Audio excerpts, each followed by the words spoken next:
What's up? What's up? What is up, everybody? How are y'all doing? Let me move over to the middle. Happy Sunday. Thank you all for being here for another episode of Just My Opinion for the Movie News Roundup show. I really, really, really do appreciate it. So thank you, all of you, all of you, all of you. I was trying to do something on the back end, but it's not working out. We already got 42 people in the chat right now. So thank you all for being here. I really do appreciate it. Lamont is backstage right now. We were just saying, like, Brandon, you already got some super chats. So that's what's up right there. The Wakanda forever be coming here like 38 hours before showtime. And I do appreciate it. I'm not throwing shade of any kind. So thank you very much. The Wakanda forever $2 Wild X-Men debut introduced Storm and Wakanda. Nice. Well, we're gonna see. And thank you. Have a nice day. And also, if they do it right, I love to see Meteor Man remake. Yes. And let me go ahead and bring in my first guest of the show. Like I just said, he is backstage right now, and I want to thank him so much for being here. And that is the stock market master genius, Mr. Lamont Tyson with Life Gains. How are you doing, my brother? How are you doing? Hanging tough, man. Glad to be back in the studio with my brother B. Avery. It's been a minute. Yes, My it baby has. has finally let me get on a schedule tonight so I can be here and break bread with you and share good times with your audience. And let's get it. Yes, sir. And I'm sorry, man. Give me 10 seconds. My fan is on full blast. Also, my AC, the circulation up here in my bedroom is just whack. I got to plug in this fan real quick because I'm gonna die in 10 minutes. So just give me 2 seconds. So while B. Avery is doing his thing, let me know how y'all doing out there. I see we've got a lot of Wakanda Forevers. We've got a lot of people talking about what's going on in DC Universe, and I can't wait to hear what you guys have to say about some of those subjects B. Avery is going to be covering in regards to those very subjects. Yes. Please be sure to give this man a like. We've got a bunch of people in the building. Give that man a like, and we do love super chats. Hit the brother with a super chat. Yes. Thank you. Those super chats, I love it. Y'all help me get this new mic. Let me play with y'all real quick. How's the audio? Is that okay? That's too loud. That's too loud right there. But y'all help me get this new mic. I got this nice 32-inch monitor here. I got a new light that I haven't hooked up yet because one part has not come in yet. Got my new computer right here. Not working off of it yet. I'm still trying to learn the transition from the Windows to the Mac, but I do appreciate those super chats. And let me go ahead and bring in my second guest of the show real quick. Let me hit reload on this real quick because I think I got a message from another gentleman. Okay, I guess I'm tripping. I thought I had a message, but bringing in my second guest of the show. He is becoming a regular on this thing, and I love him. Everybody loves him. You know, I love collaborating with this guy right here. And that is Mr. Elliot with Movie Files. How are you doing, my brother? How are you doing? Brandon, Lamont, the chat. What's going on, everybody? Hey, man. What's good? How are you, man? Good, man. Just walked in, got a little quick some groceries right quick, and just chilling on this Sunday, man. Enjoying the day. Hot day, but enjoying it. Yeah, man. I was right before you popped in. I was like, bro, I got to cut this other fan on because it's hot. I'm not gonna make it. Y'all, I got y'all sitting in the hospital next, checking in on IG. Hey guys, I got my IV in my arm or whatever. So Elliot, I do appreciate you being here, as well as Lamont. Thank you so much. We got about 7 topics that we're going to be talking about. All those are in the description box below. And kind of like you were just saying, Lamont, when I just stepped away, I'm so excited to hear you talk about one particular topic. We're really all of them, but the Masters of the Universe. Oh, we got we got to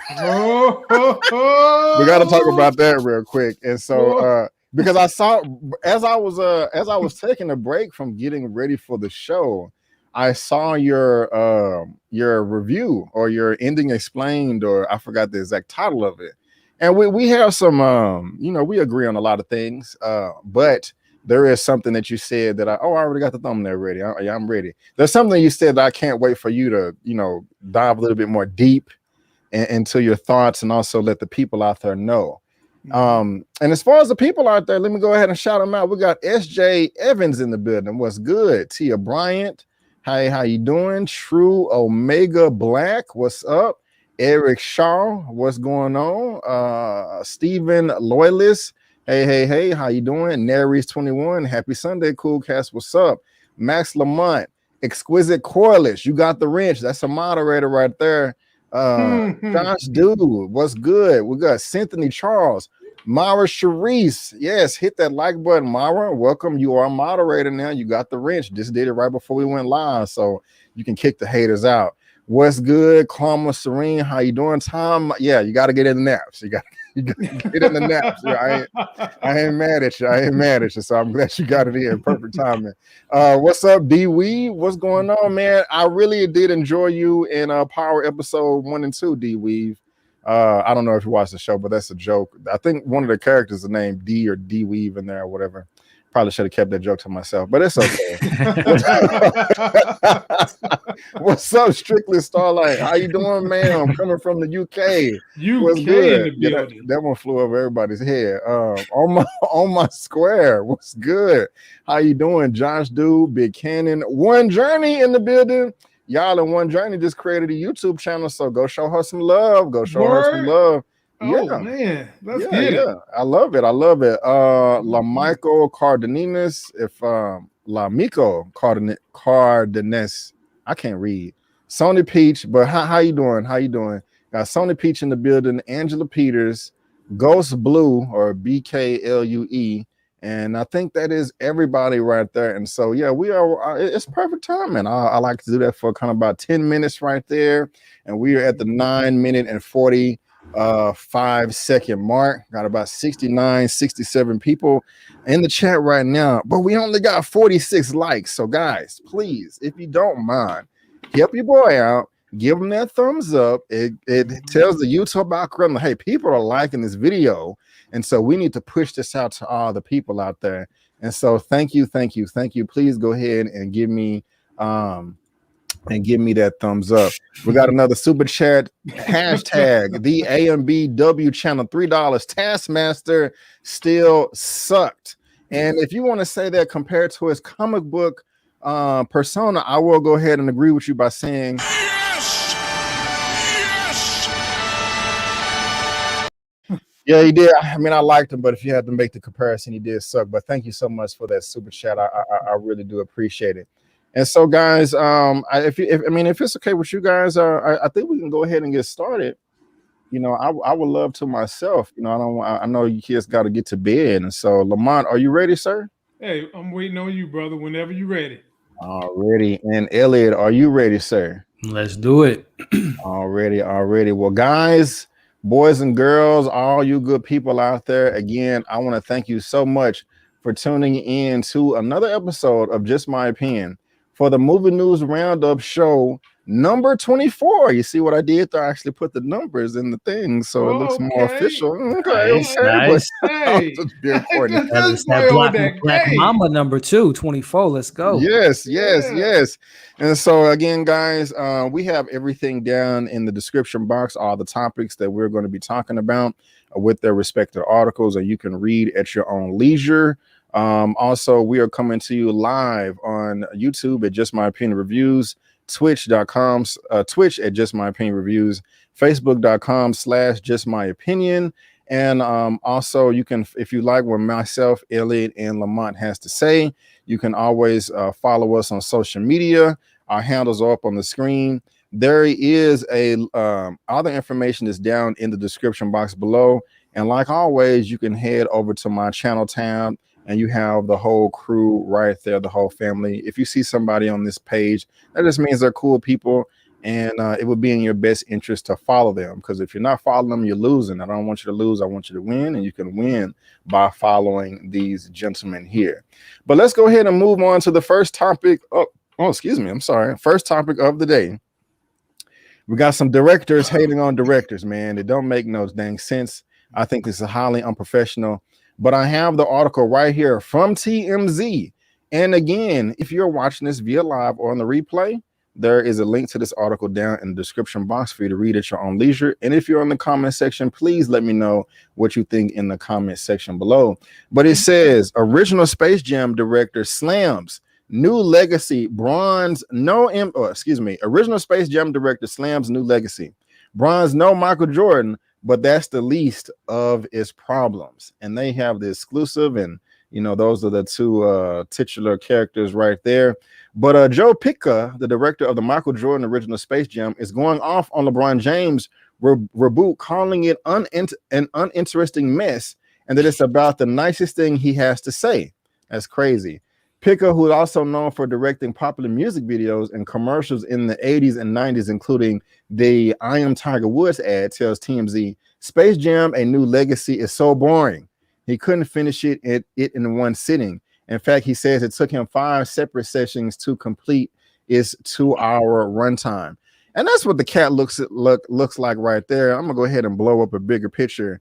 And before I go to Lamont, let me go ahead and bring in my third guest of the show today.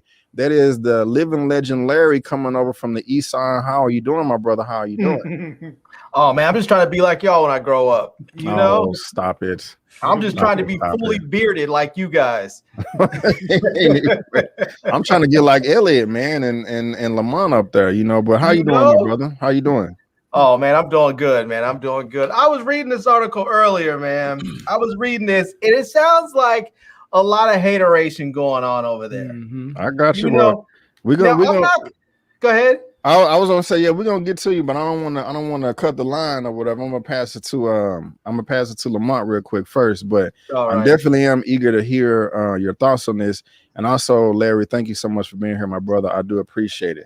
And so, Lamont, coming to you, man. This is what I don't know.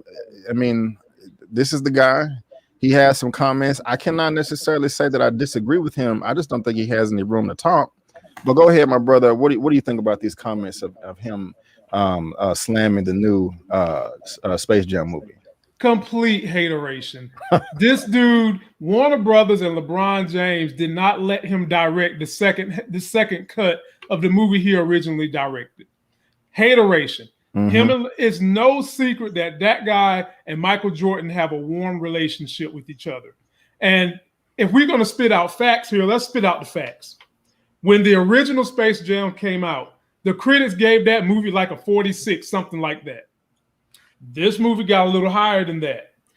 Then somehow, some way, over the next 20 some odd years, Space Jam rises in its appeal and it gets a higher critical score. Fine, I'm fine with that. But don't trash LeBron and Warner Brothers, in particular LeBron, because they decided to take the movie in a different direction. Right. And they decided not to have you as a director. LeBron himself is like a multi-magnet conglomerate for not just basketball, but business, media, production, and the whole nine. He had his own vision. That guy wasn't a part of it. B. Avery. It's just pure hating. It is what it is. Yeah, you're right. And like you were saying, man, the original got 44% on Rotten Tomatoes. But this one did even worse. It got 29%. It just wasn't the best film. Again, I don't necessarily disagree with what he had to say. Me personally, a director in Hollywood should not be talking about another director in Hollywood. Like, unless they're doing just some real foul stuff, a YouTuber shouldn't be talking bad about another YouTuber. But Elliot, how you feeling about this, man? I'm coming to you next, man. How you feeling about these comments from Mr. Pitka? Yeah, Mr. Pica, who looks like a crazy man. Yeah, man. If I'm not mistaken, he only directed 2 movies in his career. Not bashing him or anything, but what's my man been doing since the last films come out? So especially what he's been doing to be like, it took me 5 times to watch it. Unless I fell asleep. But when you get that old, Elliot, it's hard to stay awake. Right? I guess, man. But it's, as Lamont said, it's just someone who's probably a little bit bitter. He hasn't been in the limelight in quite some time, and he looks that way. But look, there's a little bit of truth in it. I finally saw. When we talked about it last week, I didn't get a chance to see it, but I finally sat down and watched it. It took me a couple times to watch it as well. I'm not gonna lie, but it's not that bad. Again, I don't know where all the hate's coming from. I think that's the thing in the culture. It's always good to hate on something, as we'll talk about. He-Man and the Masters of the Universe a little bit later, but it's whatever. It's whatever, man. We get these old heads, 82-year-old directors that hasn't directed anything in 30 30 years is talking. Who interviewed this man? First off, did someone just come to his house? His back in his house? Elliot is funny, y'all. Who interviewed her? I want to know that. Did Bugs Bunny interview him? I don't know. I guess he called TMZ himself. Yeah. That's what he did. He called TMZ because he needed 15 more minutes of fame. Exactly. And somebody, I guess they just reached out to him because I mean he was related to the first one, you know, and if that no one will be hearing from this guy, you know what I'm saying? That's the wrong quote. But Larry, I'm coming to you, man. How you feeling about this, bro? How you feeling about this? Yeah, that's just straight hateration right there. I mean, this was the best kids movie since I don't know. This was the end game of kids movies. There was everyone in here. They threw all WB's characters, and I've joked when I say it's the end game of them. But they threw everybody in here from a grown person's perspective. A lot of people are gonna watch this movie and be like, "This was trash." But if you're like a 10-year-old, you're gonna be like, "This movie was awesome," and this is gonna be like their big Space Jam, like was for us. It's gonna be that for their generation. They're gonna love it because these kids grew up on LeBron. They grew up on the people that were, I forgot what they called them. They were the monsters before. I think this time they were the Monstars and Goon Squad the second time. Yeah, Goon Squad. So they were, I mean, they're familiar with all the characters in there. And some of the other characters that were like doing cameos, they may not know who they are yet. But what's gonna happen is as they get older and they start watching some of these shows, they're gonna see them and they're gonna be like, "Oh snap, that's that character from Space Jam." And that's how they're going to relate to some of these kids. Like some of these kids probably haven't watched Game of Thrones. And when they do watch it, they're going to be like, "Oh, snap, that's that's dude from Space Jam, or that's so-and-so from whatever, Superman movie or whatever." They're going to see all kinds of other characters in there. And that's what they're going to associate it back to. I think it was one of those things where if you're a grown-up, you probably didn't like this movie. And you probably didn't like it because this movie was wholly produced, not for you. Mm-hmm. It was made for your little kids. It probably wasn't even fully made for your teenagers. It was made for your little kids. I'm going to say between like 6 and 12. Yeah. B. Avery, let me make a point too. Go ahead. This is how you know that he's hating. It is one thing to criticize the movie itself, but he started taking direct digs at LeBron. That's when you cross the line from you being a critic of the art to you just hating. That's how you can always detect if someone's hating, when they start getting personal about the individual and not the work of art itself. Right on. Yeah, I don't know. I mean, look at his filmography though. I mean, it's more than me, but I'm just saying, like, you cannot talk about anybody else if this is what your resume looks like. Now, the last time Space Jam in '96 was at over 25 years ago or 25 years ago. Short commercials, literally nothing. He has not made a feature in 25 plus years. And so, hey, that'll still probably be more. I probably will never ever make a movie. I'll never ever say never. But I'm just saying, I mean, you know, this was he should have just kept his damn mouth shut and just should have said this is, you know, it wasn't for me, and just kind of left it at that. But you know, and that's likely why they didn't ask him back. Yeah. So and plus, Michael Jordan, for those of you who don't keep up with sports, Michael Jordan, instead of coming out giving his opinion on things, he has hired trolls. This guy sounds like he's one of them MJ hired trolls. That's what it sounds like. Right on. So let's get away from the hater and move on to kind of another hater, you know, and we're gonna see. And I'm gonna come to you first this time, Elliot. But I got the report right here. Moving on to the second topic of the day. It says Man of Steel writer explains why DCEU failed to catch up with the MCU. And this is interesting to me because it's actually David S. Goyer who said this, and we're going to dive into that a little bit deeper in a second.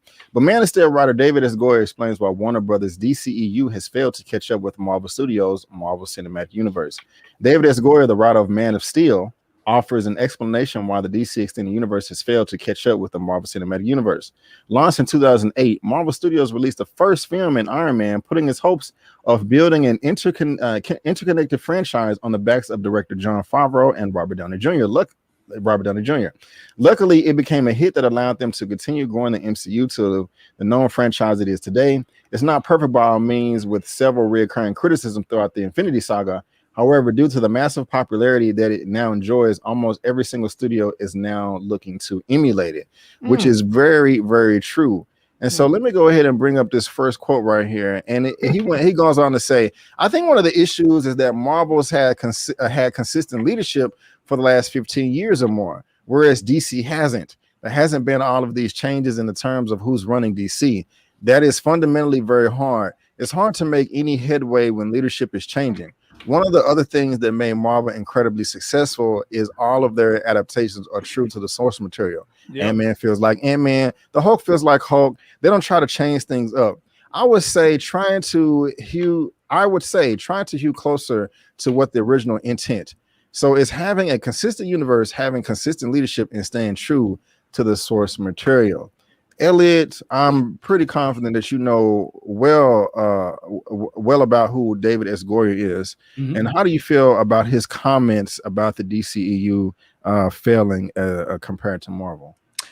There's a little bit of truth in that. I mean, honestly, like he said, I mean, the consistency is definitely, the Marvel has a cheat code. They have 10 years of films, and then like you said, they don't stay completely true to the source material, but they keep the foundation of what we know from the characters. And even though I love me some DCEU, obviously Zack Snyder's universe and different other characters, they've definitely taken a different approach than what we're used to. But as far as this whole DC and Marvel, I mean, hopefully what the DCEU is looking like moving forward, we hopefully can get some consistency, because one thing he didn't mention in the article is, even though Marvel had Kevin Feige for the last 13 years, DC has had something that Marvel hasn't had, which is all their characters. And they seem to always want to use one main character. He's my favorite character, Batman, but that's the only thing that DC and Warner Brothers can do is make Batman. And now we'll talk about it later, but we're going to get 13 Superman coming pretty soon. But it's just, that's the thing that kills me about DC, man. They have every single character under one roof, and they can't seem to get any of them off the ground except for the Man in Black. So there's a lot of truth to what he's saying, but just like the previous article we talked about, David Goyer has had some interesting ups and downs in his career, and it's always interesting to hear, someone's opinion who hasn't been part of the DC universe since 2013. So it's always one of those things where it's just like, hey, do you know what you're talking about there, David? Or are you just kind of chopping at the bits? But like I said, there's some truth in what he's saying, but hopefully the DCEU can turn it around in the next few years. Yeah, he has the credits. He does. I used to like him a lot. I don't like him anymore. He was really disrespectful a few years ago to some fans. Something like saying, okay, if you're a comic book fan out there and you know who Martian the Manhunter is, that means that you don't get any ass, you don't get no girls or girlfriends or something like that. He made it to where he says a comment to where if you're a big comic book nerd, you get no play from like the opposite sex or whatever. I was like, what? I could be wrong. I think he said that live during a panel. Well, how the hell he getting ass? Bro, it was probably not. That's probably why he's doing all that. He's doing all that transference on people. Right on. But Larry, go ahead, man. How you feel about all this? I have to push back a little bit on what Elliot said. I think that DC has moved some of their other characters out there. I mean, I think we've all fallen in love with Harley Quinn over the last several years. They have made a concerted effort to bring her out. She's been out there and in the Batman movies. She's been out there with her own solo movie. She was out there as part of Suicide Squad. She'll be out there in the next Suicide Squad. I mean, we saw a couple years ago, every white chick on the planet was running around at Halloween with Daddy's Little Monster t-shirt on and pigtails. I think people have fully taken to Harley Quinn. Now, that's not really saying a whole lot when you think about all the other characters that Marvel has had out there. So, that's about as much of a defense of DC as you're going to hear from me.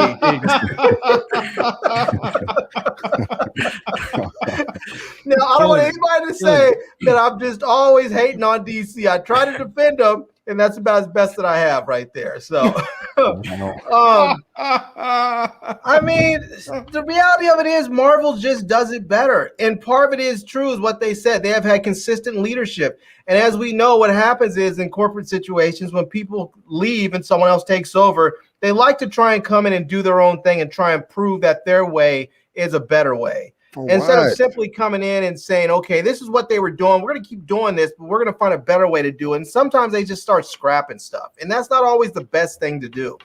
You know, so I think that's what we're seeing on the DC side. Plus, we already know what happened with with that one exec over there that was doing all kinds of shadiness, and with what's his name that played Cyborg.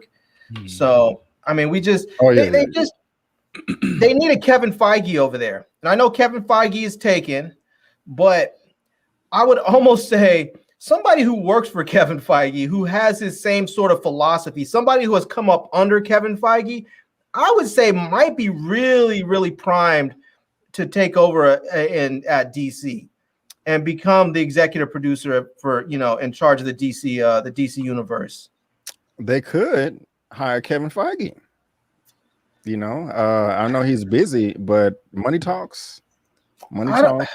And not in every industry, but for me, in my opinion, when it comes to films, movies, especially comic book superhero stuff, a rising tide raises all ships. Casual fans, we're more diehard over here, but casual fans, they don't distinguish too much between studios. A comic book movie is a comic book movie, a superhero movie is a superhero movie. And so if you have one or two that comes out in the road and it sucks ass from DC, but then a Marvel movie comes out and it's good, those casual fans that was turned off by the first two DC are going to be turned off by the third Marvel movie that's good. And so we already got James Gunn going back and forth. They had Jeff Johns as a leader at one point, but that fell apart too. I think it's all the execs that don't know what the hell they're doing, and also doesn't excuse bad writing. But it's not. I mean, Kevin Tushihara, the guy that was booted out from DC, was it 2017 because he rushed the Justice League release so that he can get like a Christmas bonus and all that. That was putting a 2-hour mandate, and so it's a lot of I guess leadership. Leadership. Go ahead. I mean, it is true. You have to hire the best writers, and part of that is something that Marvel does, where they find young talent and they develop them, and that's really where you have to go nowadays. You can't just go say, okay, we're going to hire the best talent that's available out there right now, because you have Marvel that you're contending with, and plus all the other DC films. You have Amazon Prime that's making all these deals with people. You have Netflix that's making all these deals with people. You have, you have all the HBO Max stuff. You have Showtime. You have all these different content creators that are out there, these content producers that are saying, we want the best writers, the best producers. And so you have to go out there on some level and find people that have created great projects that are maybe smaller and develop them, bring them in-house, and start developing them, lock them into contracts. Say, we want you in here for 5-6 movies, and maybe the first 2 movies that you give them are something smaller. Maybe you give them a TV series or something. Like, I would be totally okay if they did something similar to what Marvel's doing right now with these with like the Marvel TV series with WandaVision and Falcon Winter. So I'd be just as fine if they did. I'd be happy if they did something similar to that on the DC side, especially to introduce some of the characters that Elliot was inferring about that we don't know. Bring them in, bring some of those characters in, tell us who they are, and then throw them up on the big screen. You're muted, B. Sorry. Lamont, I'm coming to you real quick, but Larry, is that your boy Kobe in the chat? I don't he is in the chat. Why? What did he say? No, I just want to make sure. Is that him, Kobe Vision? Yeah, Kobe Vision. Yeah. What's up, Kobe? I just wanted to say what's up. How you doing? Also, what's up? I thought I saw Moochie in here. I gotta shout out the bits, but Mozzarella. There she go. What's up, Moochie? How you doing? There she is. Thank you so much for being Moochie! here. But Lamont, man, how you feeling about all this? There was a lot of truth in what he said. But like you said, last subject, he's kind of the wrong messenger, but his insight was on point. And I'm going to say something that a lot of people saying in the chats. DC does put out great animated content. And I don't know if Larry's had an opportunity to check it out, but Warner Brothers does have these great series. Titans is a great DC series. Great DC series. I recommend you guys watch it. Season 3 is about to start right now. I may start that tonight, man. Only reason I didn't start that is because when season 1 came out, I heard a whole bunch of people like, it sucks, it's sorry, it sucks. No, you know, and people was like making fun of it because I think Robin or something was like F Batman or something, and it came across as corny. And I was like, well, if it sucks, I'm not gonna check it out, but I'll check it out tonight. Check it out so you can get the essence of the story. There's a reason why he said Batman sucked. B. Avery, I know you've either seen the cartoon or you read snippets of Batman Under the Red Hood. Have you seen the cartoon? Man, I got that downstairs, bro. You know what I'm saying? Shit. This is who we needed right here. Talking about DC, this is who we needed all along. Hold on, finish your comment, Lamont. I don't want to have him waiting. I don't want to have him waiting, but there's no way y'all can say I'm biased because look right over my shoulder right there. There's a big old DC poster that never comes off the wall. So I'm begging for these great movies too, but for whatever the reason, it just has not been able to translate on the big screen for DC. I'm sure some of it is they don't stick close to the source material. Some of it is they only want to keep making Batman movies, as Elliot said. But a lot of it is they just don't want to be consistent. Stay consistent. He talked about how they've had inconsistency with leadership. I don't know if people know, Marvel has had that. The person that Kevin Feige has had to answer to has changed twice. Yeah. And one of those people that Kevin Feige had to answer to, he didn't want no Black Panther. He didn't want anything woman-led, and he didn't want anything weird and quirky like Guardians of the Galaxy. Once that guy got out of Disney and the new guy came in, it let Kevin Feige have more creative control than what he put out. DC needs to follow that same script, and whoever does DC animated stuff, can you put stories together for the big screen? Having said that, welcome in One Take. Yes, sir.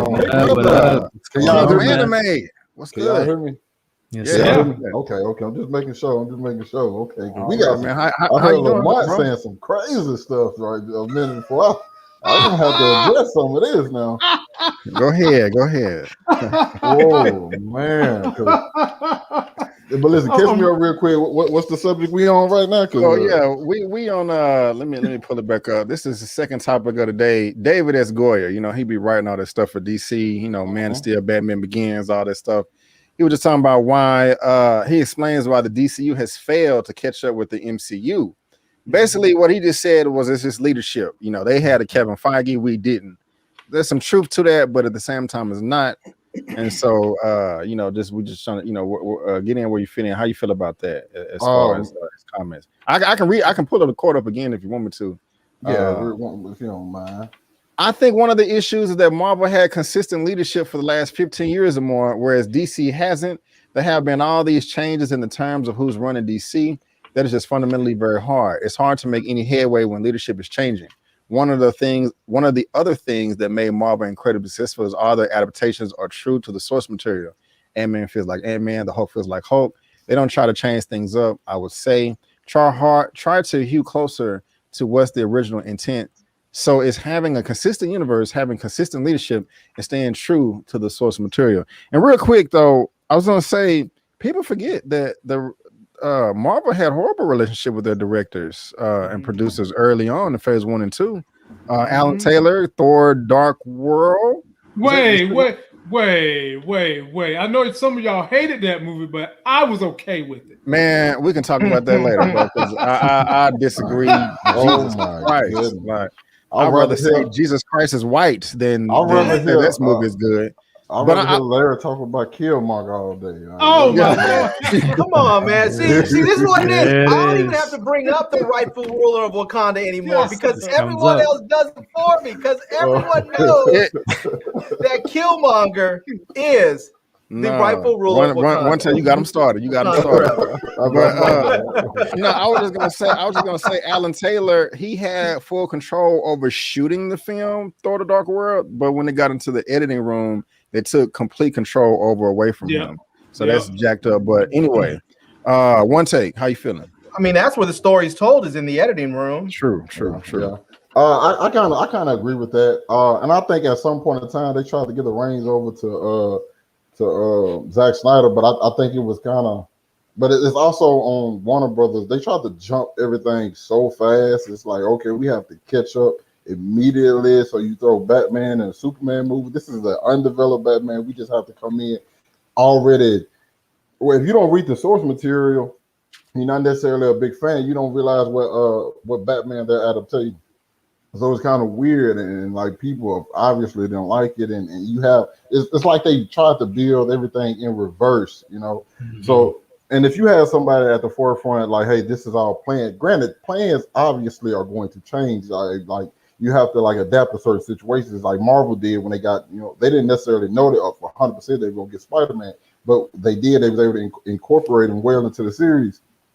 But DC never had that. DC just like, okay, Marvel is way ahead of us. Okay, they got started back when the Dark Knight trilogy was still going on, and then they just kept building and building, because I don't think anybody just thought those films were just the best thing in the world when they first came out. But then they just constantly kept building on them, and then you get to a point now where you have the Avengers films, and you got Guardians of the Galaxy bringing in characters people barely even know about. You build up so much like goodwill with people, they don't mind going to see it, and then you deliver on the product.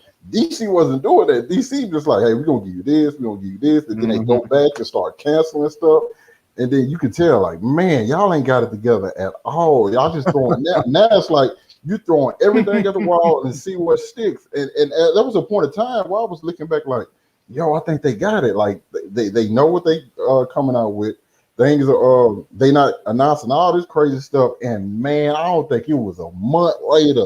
I think they started announcing Supergirl and I said, bro, we ain't got a Man of Steel. I'm just like, yo, you're not even focused on your core characters, not trying to do them justice. It's just like, man, it was just set up for failure. You had it's right, you had no leadership. Right on. Well, but, yeah, man. My bad, BA. My bad for cussing y'all. My bad. I just Lamont, we're gonna have to have a conversation about Titans though, bro. We're gonna have to have a little conversation about Titans. It's whack. It's whack. I ain't saying it's whack. It's not whack. I couldn't get into it. I'm more of a Doom Patrol fan, but I couldn't get into Titans. And see, I couldn't get into Doom Patrol. I really enjoy Doom Patrol. That's my show. Yeah, I couldn't get into that. I have to say, Doom Patrol is dope. Exactly. Whenever you have a show about characters that we knew, well, if you're not a hardcore like DC fan, you really don't know the Doom Patrol, and you get a show about them that's better than the Teen Titans. Man, come on. Okay. So you mean to tell me that? And I'm assuming you've seen every season so far, right? You've seen season 2. Mm-hmm. You don't think season 2 picked up very well from what they left off of from season 1 of Titans? I do, but let me tell you what Titans does that annoys me. Every time, Titans' best episodes is every time they introduce a new character. They have yet to let you build with the Titans. They always separated, and like you never really feel the camaraderie between the group. And that is, and that's why so many episodes you're introducing somebody new. And it hasn't found that flow yet. I will definitely agree that they split the continuity of the team up often because somebody else is popping up. Now you got a team of 3 over here, which is basically what you're saying. And then you got Dick somewhere running off doing his own thing. I agree to that. But that still doesn't mean it sucks. I didn't say it sucks. I didn't say it sucks. Okay. And for a Titans fan, for a Titans series, you expected that to be like, let me put it like this. It's not better than Arrow or The Flash or it might be better than Supergirl. What? B. Avery is better than Arrow. It ain't better than The Flash. I will admit that. But it's better than the rest of that CW mess. It's better than the rest of it. Is it better than Black Lightning? No. Okay, then I don't know if I can do it then if it ain't better Yeah. than that. Yeah, No, so no, it ain't and better than that. I wasn't able to catch everything, but y'all make sure y'all respectful in the comments. Okay, so let's just be nice and all that good stuff. So I want to see them bring out the Wonder Twins. I want to see Wonder Twin powers activate. Don't say that. They got to move in development now since you just said it. Do they really? Yeah, man. Are you serious? No, man, no. We just Good. we were talking about we were gonna fuck with Larry. We was gonna mess with Larry. An ice dagger. No. Well, a giant gorilla. Let's move on. Let's move on to this third topic right here. And Larry, I'm coming to you first on this one right here. Oh boy, I already see the background. Oh yes, we got the report right here from Variety. They got the I don't know if this is an exclusive or not, but again, guys, if you're watching this in the live or in the replay, there's a link down to this article down in the description box below for you to read at your own leisure. Please let me know also. Excuse me, I'm so sorry. What you think down in the comment section below. And like I was saying, Variety has this article right here. So y'all know that Masters of the Universe. Hold on, let me set this up. Masters of the Universe was released this week. Master of the Universe Revelation. It's called Masters of the Universe, not He-Man in the Master of the Universe, but Masters of the Universe. So that has some significance right there. But I had a review for it up on my channel. If you guys want to go check this out afterwards, after you watch this, shameless plug. I don't give a crap. And nor should you. Right, nor should you. Not at all. It don't make sense to me when people like shameless plug. I'm like, man, pull up the hell up at yourself. But anyway, I'm wasting time. Kevin Smith made Netflix's Master of the Universe Revelation specifically to please He-Man fans. Some got mad anyway. So basically, look, this article right here is longer than the phone book, and so I'm not going to go through it all the way.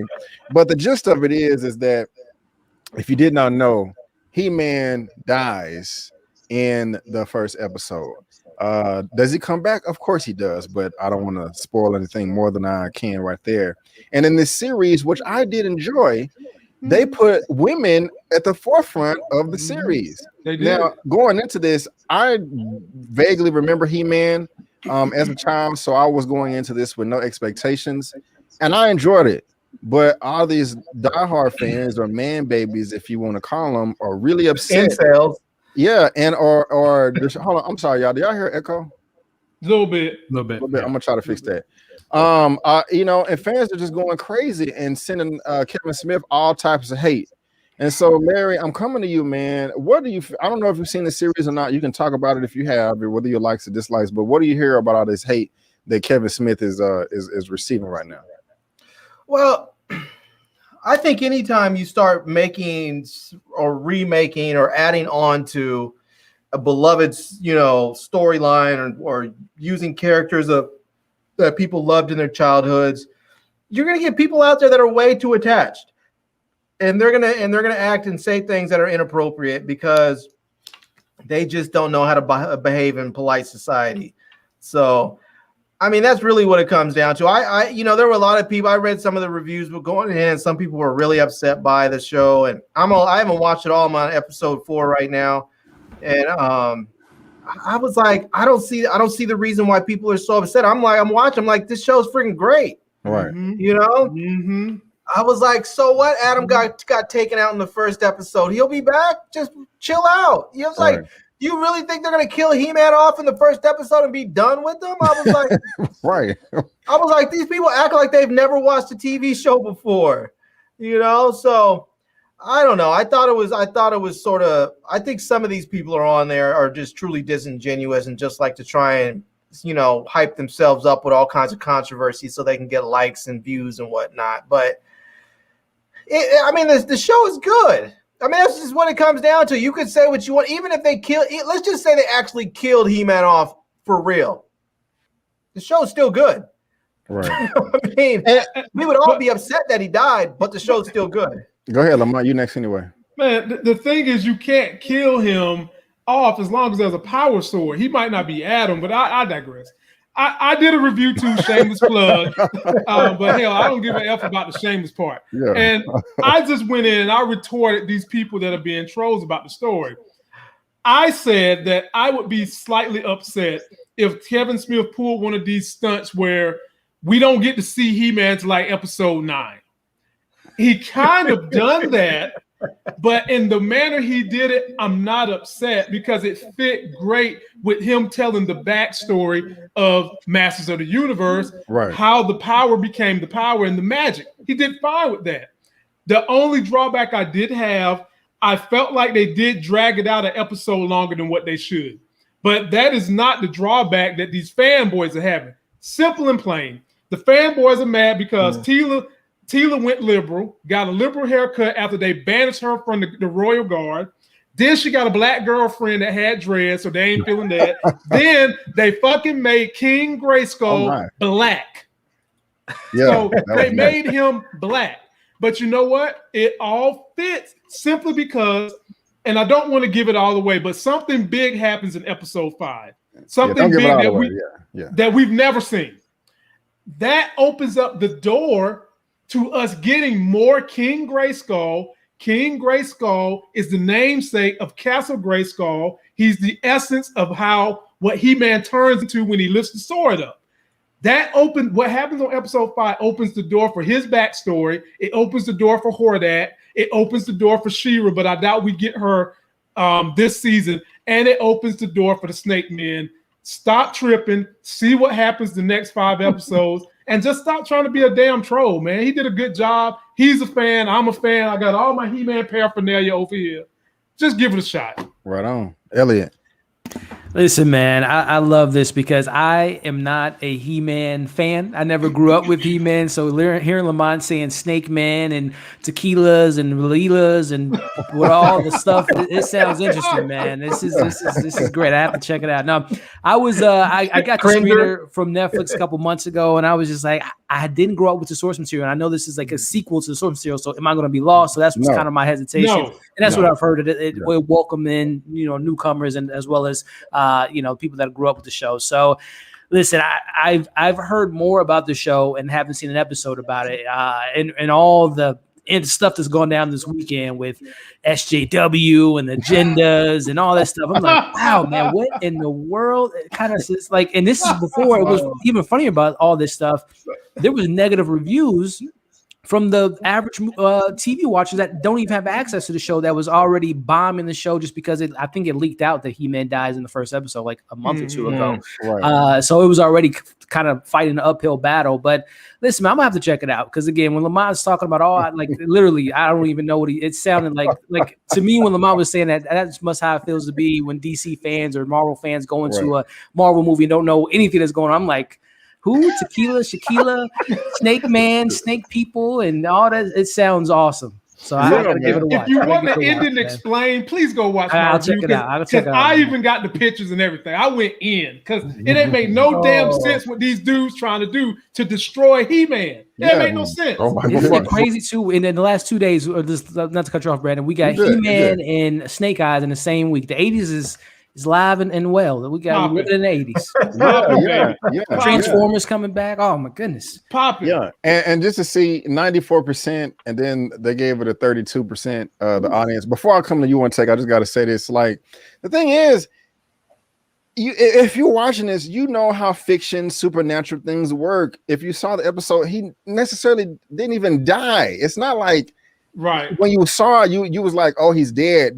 It kind of made sense, like, okay, he just went away to some other place.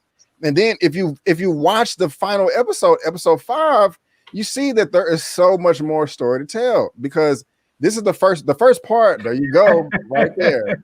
Yes, the first part is they only released the first part, and it's 5 episodes. And Elliot, each episode is literally 22 to 23 minutes. So you can binge this easy. So it comes in 3 parts. So there's 10 more episodes going to be coming out. You know what I'm saying? And all of those episodes could just focus on He-Man solely, and you're good. But people are dumb, man. People are dumb. Like, anyway, OneTake, man. How you feeling about all this, man? Let us know.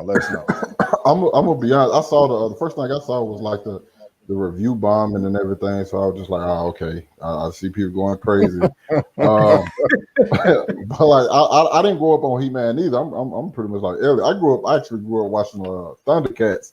So I was just like, I don't know necessarily what this gonna be about. But I'm actually a fan of Kevin Smith, and I always used to watch his podcast with him and Mark Bernard.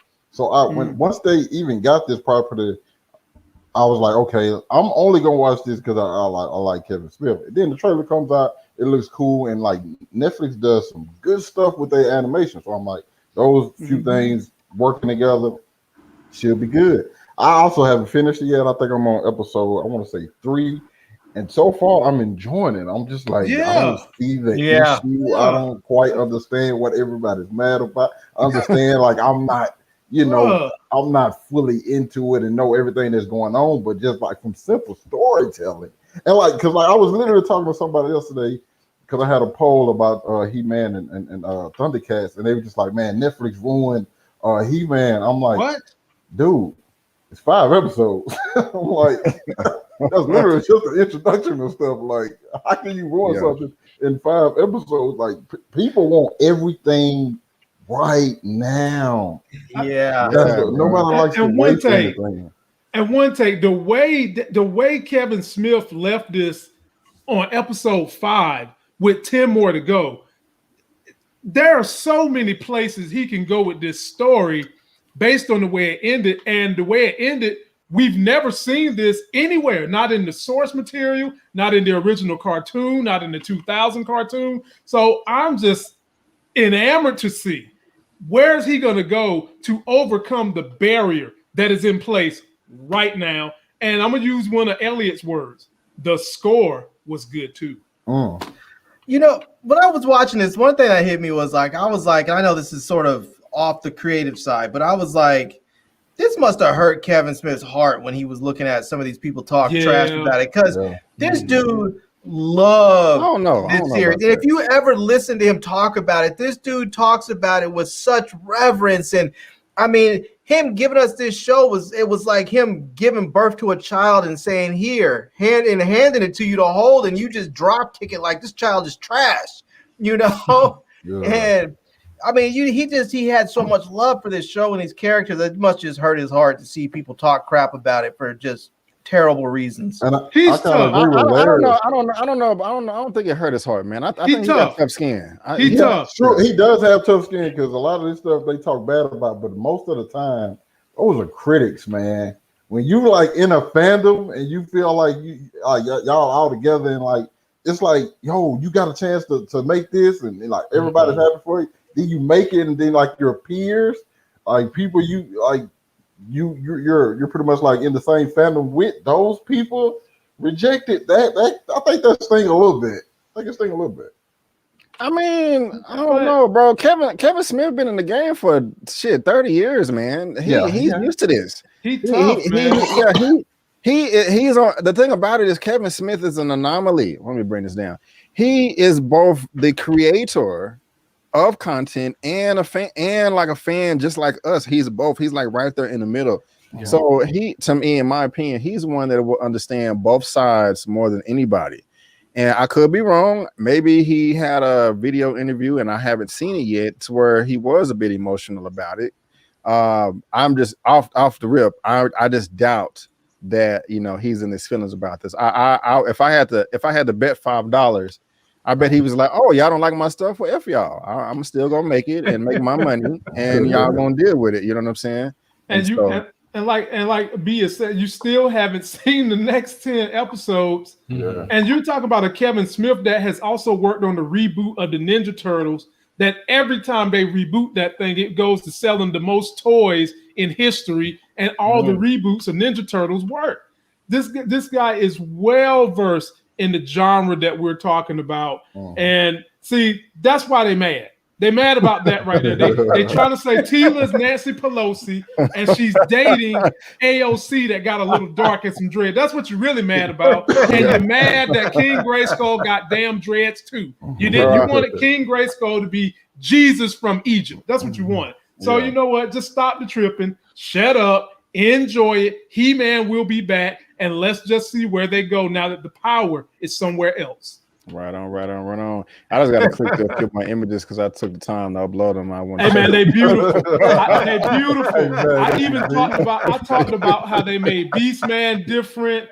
I talked about Evil Lynn's voice character being Lena Headey from Game of Thrones. I even talked a little bit about Orko. Bro, yes, bro. The voice cast was dope. Like, Dope. man, like I'm just saying, Unbelievable. Unbelievable. And I one more thing, we'll move on. I'm gonna be honest, because I'm gonna say that, but the first time I watched it, I didn't care for it. Because Eman, well, he didn't hype it up, but he was like, man, it's really good. It's a lot of surprises. And I watched it and I was kind of mad at him. I don't know if you're hearing this Eman. I was like, bro, it wasn't that good. But then I watched it again a second time. And I was like, you know what? I don't know what, maybe I was sleepy or something. I don't know, but I liked it much more the second time around. So Elliot, One Take Big Dong. If y'all have time to finish the series, I'm very eager to hear you guys' thoughts. Me too. Whether you liked it or not. And if you didn't like it, you know, hey, let us know. Don't hurt. You ain't gonna hurt my feelings. I didn't make the show, so you know, I'm just saying. But who we got? Okay, I'm gonna come to Elliot first this time. But let's go ahead and move on to the fourth topic of the day with Dwayne "The Rock" Johnson. Oh, Says he won't be doing any more Fast and the Furious movies. He like, man, F this series. I'm tired of it. And real quick, just let you know, guys, if you're watching this via live or in the replay, there's a link down to this article down in the description box for you to read at your own leisure. And please let us know what you think down in the comment section below. But this is from a Screen Crush. And it says the strange war of words between Dwayne Johnson and Vin Diesel is easily the most entertaining storyline in Hollywood. It really is. It's been going on for years, and it will seemingly never end. If you thought their characters had a love-hate relationship on screen in the Fast and the Furious, that apparently is nothing compared to the behind-the-scenes drama. The most recent update between the two came around the time the F9 movie when Diesel presented his side of the story, claiming that the tension between the men started when he showed tough love. Show tough love my ass. That is the dumbest thing you could ever say, man. What they say? Show tough love to Johnson on the set of the Fast movies in order to get a better performance out of him. Are you serious, bro? You should have just kept your mouth shut. That took a lot of work, Jesus told Miss Health, of how he supposedly drew such rich acting out of Johnson. We had to get there, and sometimes at the time, I could give a lot of tough love. Elliot, man, let us know how you feeling about these Diesel comments, man. How you feeling? Diesel, the jabroni. Listen, man, The Rock, listen, I appreciate the Fast and Furious franchise, but let's be honest. The Rock saved the franchise. When he came into the franchise at 5, that's the peak of the 5, 6, 7, kind of that 3 trilogy arc is the best that it's probably going to ever be. And, you know, honestly, the Hobbs and Shaw I enjoyed as well. And me too. F9 missed, you know, obviously it's missing Paul Walker, but it also missed The Rock. I think The Rock is a big component to this franchise. And honestly, to be real, we talked about LeBron earlier. The Rock is, as far as, you know, business savvy, this is him just asking for that money, as you know, the money reside. This is him just ploying to be like, hey, you know, number one, Vin Diesel, I'm gonna need an apology. Also, Tyrese, he said some crazy things a couple years ago, comparing himself to The Rock and the whole thing that they had. So I think this is Dwayne just getting the paycheck and also hyping up the next 2 films that he'll probably inevitably be a part of, and also Hobbs and Shaw 2 is coming out. So this is just The Rock just being smart, you know, and just, you know, keeping this conversation alive. But you know, Vin Diesel is a jabroni for the comments of trying to get the acting skills out of The Rock. That was a really silly comment, but look, we'll see The Rock again in this franchise. I have no doubt about that. Yes, sir. And real quick, before I come to One Take Big Dog next, I got to clean house real quick because I messed up last week. First, we have 216 people in the chat right now. Thank you so much. I've crossed 200 before, but I don't think I've ever hit 216. However, we only have 130 thumbs up. So guys, please, please, please, give me a thumbs up, thumbs up, thumbs up, thumbs up. It will really help me out. Second thing is, last week I missed 2 super chats, and I'm so sorry. One of them was from Shani D. She was just saying, you know, I think I got I think I have it. I think I did a print screen, but Shani D did send a super chat last week, and I'm so sorry that I missed it. I do apologize. I emailed her and I apologized about that as well. In the future, if I do miss super chats, please let me know via live, because if somebody is donating their hard-earned coin over to myself, I want to make sure that I show every bit of appreciation. So Shani D, thank you so much for that super chat. And I cannot find it, but thank you so much. Also, Strictly Starlight, I missed your super chat last week as well. And so I saw you here earlier today. I don't know if you're still in the chat. You probably left because you're mad at me. Like, okay, he ain't gonna bring it up. No, there you go. Strictly she's Starlight. mad, she left is because she's 5 hours ahead over there across the pond. Right. So Shani D and Strictly Starlight, thank you so much for your super chats last week. I do apologize. You know that I missed that, and here's a little dance for you.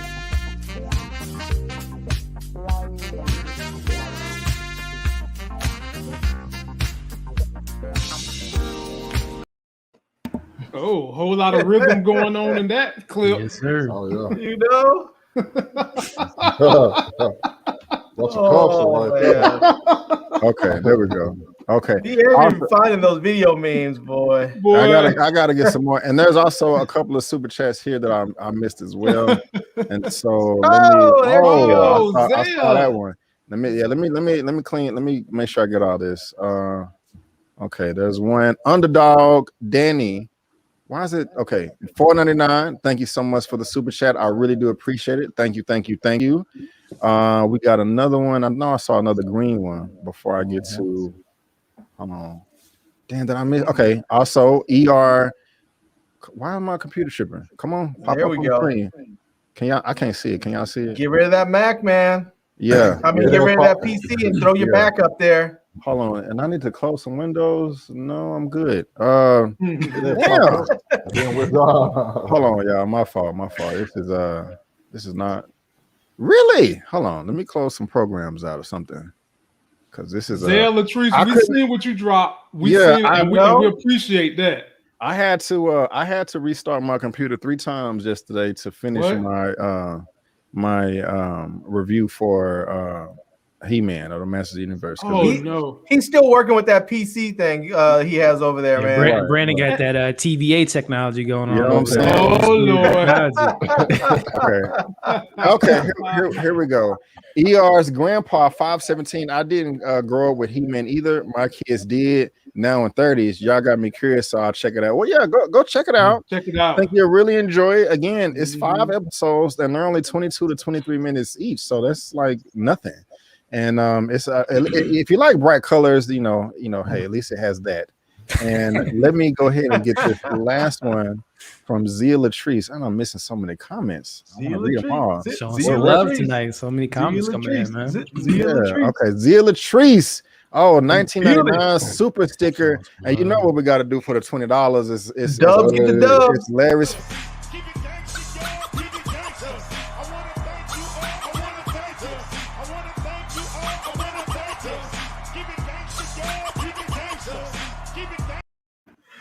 There it is. Larry is so happy with that goes on.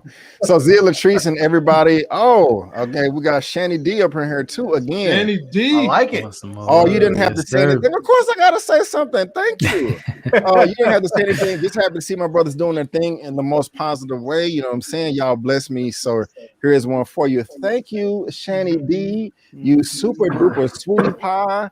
I love you so much. I really do. What a money reside. What a money reside. What a money reside. What a money reside. Okay, I told y'all before y'all. That dude, boy, he's like Duncan Hines. He moist, boy. He moist. Cool, though. He's probably cool. But one take, man. I forgot what. Yes, the. I forgot what we on. We're on the super chat. But yeah, Dwayne Johnson. So Dwayne Johnson talking about he done, right? So then I got another quote because they asked him, like, okay, what do you make of these tough love comments? This is what he had to say. His exact words about Diesel's comments. I laughed and I laughed hard. I think everyone had a laugh at that, and I'll leave it at that. That's the best response. You know, I laughed hard. I think everyone had a laugh at that. We laughed too, man. I'll leave it at that. And that I wish them well. I wish them well on Fast 9, and I wish them the best of luck on Fast 10 and 11, and the rest of the Fast and the Furious movies they do that will be without me. So one take, man. We laughing over here, man. How you feeling about this? That's the best response to me. But how you feeling? One take. Hey man, listen, man. You can't get mad at Vin Diesel. Vin Diesel, he knew. He was like, man, The Rock can give me an Oscar-worthy performance, and I'm gonna get it out of him some kind of way. So that's all he was. He knew. He was like, hey, best picture nominee. The fool for that one, boy. He was trying to get Vin Diesel was trying to get best lead. The Rock was gonna get best support, and he had it in his mind. Like, you gotta drive people sometimes, man. That's all Vin Diesel was trying to do. One time you try to say he's like an NFL coach that's trying to coach Tom Brady. Yeah, he's trying to push him harder than he's ever been pushed before. Ain't nobody pushing him. The Rock walk on set, he just like gives off this aura that nobody want to challenge him. Vin Diesel said, "You know what? I can push you past that." That's what he tried. But he had to give him tough love to get him there. Exactly. That is ridiculous, man. You were scared of I don't know what video or what movie Vin Diesel thought they was working on, man. But you can leave that alone, man. Yeah. And Shark King $5 super chat. They T'Challa, He-Man. Thank you so much for the super chat, my brother. I really do appreciate it. Thank you. Yeah, man. He tripping, man. He tripping. Vin Diesel smoking them branch trees from Groot or something, man. Something. Larry, how you feeling about these Vin Diesel and dumbass Vin Diesel comments in The Rock replying? How you feeling? I mean, come on, man. We have two non-acting big meatheads talking about bringing out performances. Didn't nobody bring out a performance in that movie or any of those? I'll tell you, the only thing that you need to worry about when you go see a Fast and Furious movie is great action. Yeah, and that's it. That's pretty much it. No. You know, because they don't even really have super hot chicks in there. It's just all fancy cars and super and high flying action. That's about it. It's just it's over the top ridiculousness. No one's showing up for The Rock's acting skills. No one's showing up for Vin Diesel's acting skills. And to actually say acting skills with those two guys is sort of an oxymoron. But no one's showing up for him anyway. And this is the thing. I know people say, oh, they've gotten so much better. And they have. But when you take someone like Vin Diesel or The Rock and you put them next to someone like Denzel Washington, it shows how amateurish they are when it comes to their acting skills still. You know, they are serviceable, but they are not great actors. My pushback to that is that The Rock is not the one talking trash. You know, he and The Rock has been super humble. I've always respected the way that he quietly retired from wrestling. You know, he didn't make, I'm The Rock, I'm going to movies now. He just exited, you know, backstage, and you know, nobody knew, oh, you're a movie star now. And he's been super humble. And so, and then his response here was just, you know, platinum plus diamond to me. You know, he just laughed about him, like, you know, I wish them well, but. I mean, yeah, he's not an actor, but he's not talking trash. You know what I'm saying? So yeah, that's just. I mean, you have Vin Diesel, who is supposed to, that should have been, I think, in a lot of ways. He probably thought he was going to be in a lot of ways where The Rock is now. He was going to be the big, buffed out sort of superhero dude that everybody wanted to have in their movies, and it didn't really turn into that for him. And part of it is because. Well, I mean, all of them, their acting skills are all just, I'll be nice to say they're at par. That's it. I don't want to call them subpar. I'll just say they're at par at best. But Vin Diesel also for a while got Hollywood fat. Now, Hollywood fat for the rest of us is just regular. But he got Hollywood fat for a while because if you remember, they had the dude wearing a tank top for like 3 movies, you know, because he had not nan ab. He was all bellied up. Right on. I'm not saying, I mean, don't get me wrong, I'm not body shaming the dude, but when your job you body shaming, when your job is to be cut up and look like an action figure, then do your job. Right. Did he look like an action figure in that whack ass comic that he made? Whoa, Which whoa, one? Bloodsport, Oh, Bloodshot. Yep. Bloodshot. Yeah. Oh, Bloodshot. I thought that was whatever horrible. Horrible. It was That movie was horrible. top 10 of the year. What are y'all? Get out of here. Get out. You out of here. Man, stop it. Go ahead, Lamont. What? It's on you anyway. When you're in a panel with such diverse, great talent as what I'm sitting with, it's hard being the last one to go last because one of these intelligent young chocolate brothers is gonna have your answer. So B. Avery kind of said what I wanted to say, but I'm gonna say it differently. This whole debate we're having right now, it ain't about Vin Diesel. It's about The Rock's response. And what The Rock really want to tell his ass is what he would say if he was still in WWE wrestling. He would look him straight in the camera, take that son of a bitch, turn it sideways, lay the smack down, and whoop his candy ass is what he want to tell Vin Diesel, and that's what he want to tell Tyrese. Because they mad with him because he comes from wrestling and is a bigger draw than them, and they've been classically acting for a long time, and Tyrese is really mad, and Vin Diesel is mad. But I'm going to tell you somebody else who's mad at The Rock. Well, he's not mad with The Rock. He just wants his coins. Jason Statham said in the next movie, Hobbs and Shaw movie, he want as much coin as The Rock. That's what it said. I don't know. Here's the thing with Jason Statham. I mean, I don't know how he does in the U.S., but internationally, he is a big draw. He's big. And Fast and Furious is one of those big movies. It's one of those movies that does better overseas than it does here. Like here, it's going to do very well, but it's going to make a lot of money elsewhere.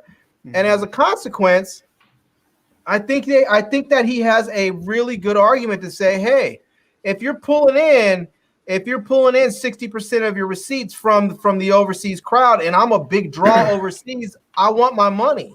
You know? I was completely against this until you said that, because that is definitely something you have to think about, because those movies do great overseas. They love Jason Statham. If I'm being honest, Jason Statham is the best villain in the Fast and Furious franchise. Like, all day. Not even close. All day. All day. Yeah. But the chemistry with him and The Rock on the screen together, great chemistry. It's better than anything we've pretty much seen with the Fast and the Furious series.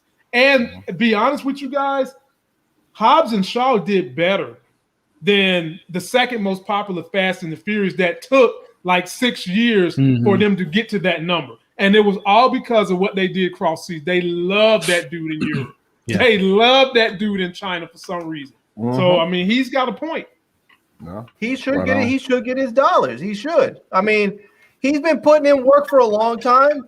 Maybe he need to start trying to coach The Rock the same way Vin Diesel's trying to coach The Rock, so they can win an Oscar in Hobbs and Shaw. Well, yeah, get it. Buck Odie for the $5 super chat. Let's see here. Imagine Vin saying, "Do it again, Dwayne." This time with that's funny. I like that. I like that. What a money reside. What a money reside. What a money reside. What a money reside. Okay. Man, I'm actually imagining him trying to say that, and that would be pretty funny. So thank you very much. But here's the other thing with The Rock saying he's done with the franchise, is that we know good and damn well if you put enough money in front of them and say, we're going to pay you this, all of that, I'm done with the franchise crap is right up out the window. You know? I don't know, Larry. I don't know, because look, a lot of DC fans is putting their 401k on the back of Black Adam and The Rock. And if that goes where it's supposed to go, Larry, he ain't gonna have no time for that bull job. He ain't gonna have no time to be coached by some secondhand Miami Dolphin, low rate, not even a cut director trying to tell him how to act. He ain't gonna deal with him. I'll be honest with you. I think when Black Adam comes out, we're all going to be horribly, horribly disappointed. And the movie's not going to be good.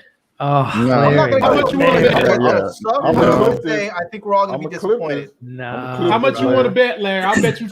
Black Adam's going to be that film. $5? $5. I got $1. Okay. All right. Well, let's go ahead and move on to this fifth topic of the day. While they're placing their bets and all that good stuff. There we go. There you go. It's official. And we're coming to One Take Big Dog first on this one right here. And you actually, I'm excited, man, because you actually did recently see the first film recently. But this is from Deadline.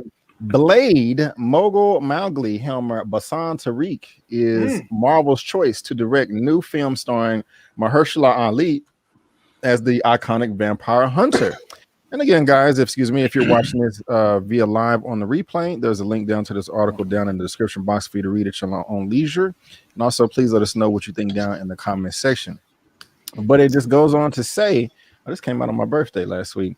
Exclusive. After a thorough search that involved months of meeting a slew of talent, Marvel's new Blade movie has found its director. I don't even know who this guy is. While a deal is not yet done, sources tell Deadline that Bassam Tariq, best known for directing Riz Ahmed film Mogul Mowgli, is in talks to helm the new adaptation of the popular comic with Mahershala Ali. It was exactly the first thing I said. Marvel has no comment on this. And if I go to his filmography right here on IMDb, this is what the gentleman looks like. Like I said, I've never heard of him before. Wait, go back to him. That's him? No, that's Riz Ahmed. Yeah. Oh, okay. I was about to say. And so where the hell is this stuff? You don't even got a picture on IMDb. Wait a minute. No, where is his work? Am I tripping? I clicked the movie. That's what I'm tripping. Okay. There we go. That's what I'm trying to do. Okay. I'm like, bro, you don't got to know. So I'm just trying to see what he's. Okay, here we go. So, yeah, I've never heard of any of this. It's just a bunch of shorts, documentary. I don't know. This must be a good movie. But we'll see. One Take Big Dog. How you feeling about this, man? You know, do you know who this guy is, and are you excited for him possibly directing the rebooted Blade with Mahershala Ali? Well, I'm gonna keep it real. I don't know who he is, so my excitement for the film can't change if I haven't seen any of his previous work and I don't know who he is. I'm looking forward to the Blade film strictly because the first one was so good. So I really think you're gonna have to do some stuff.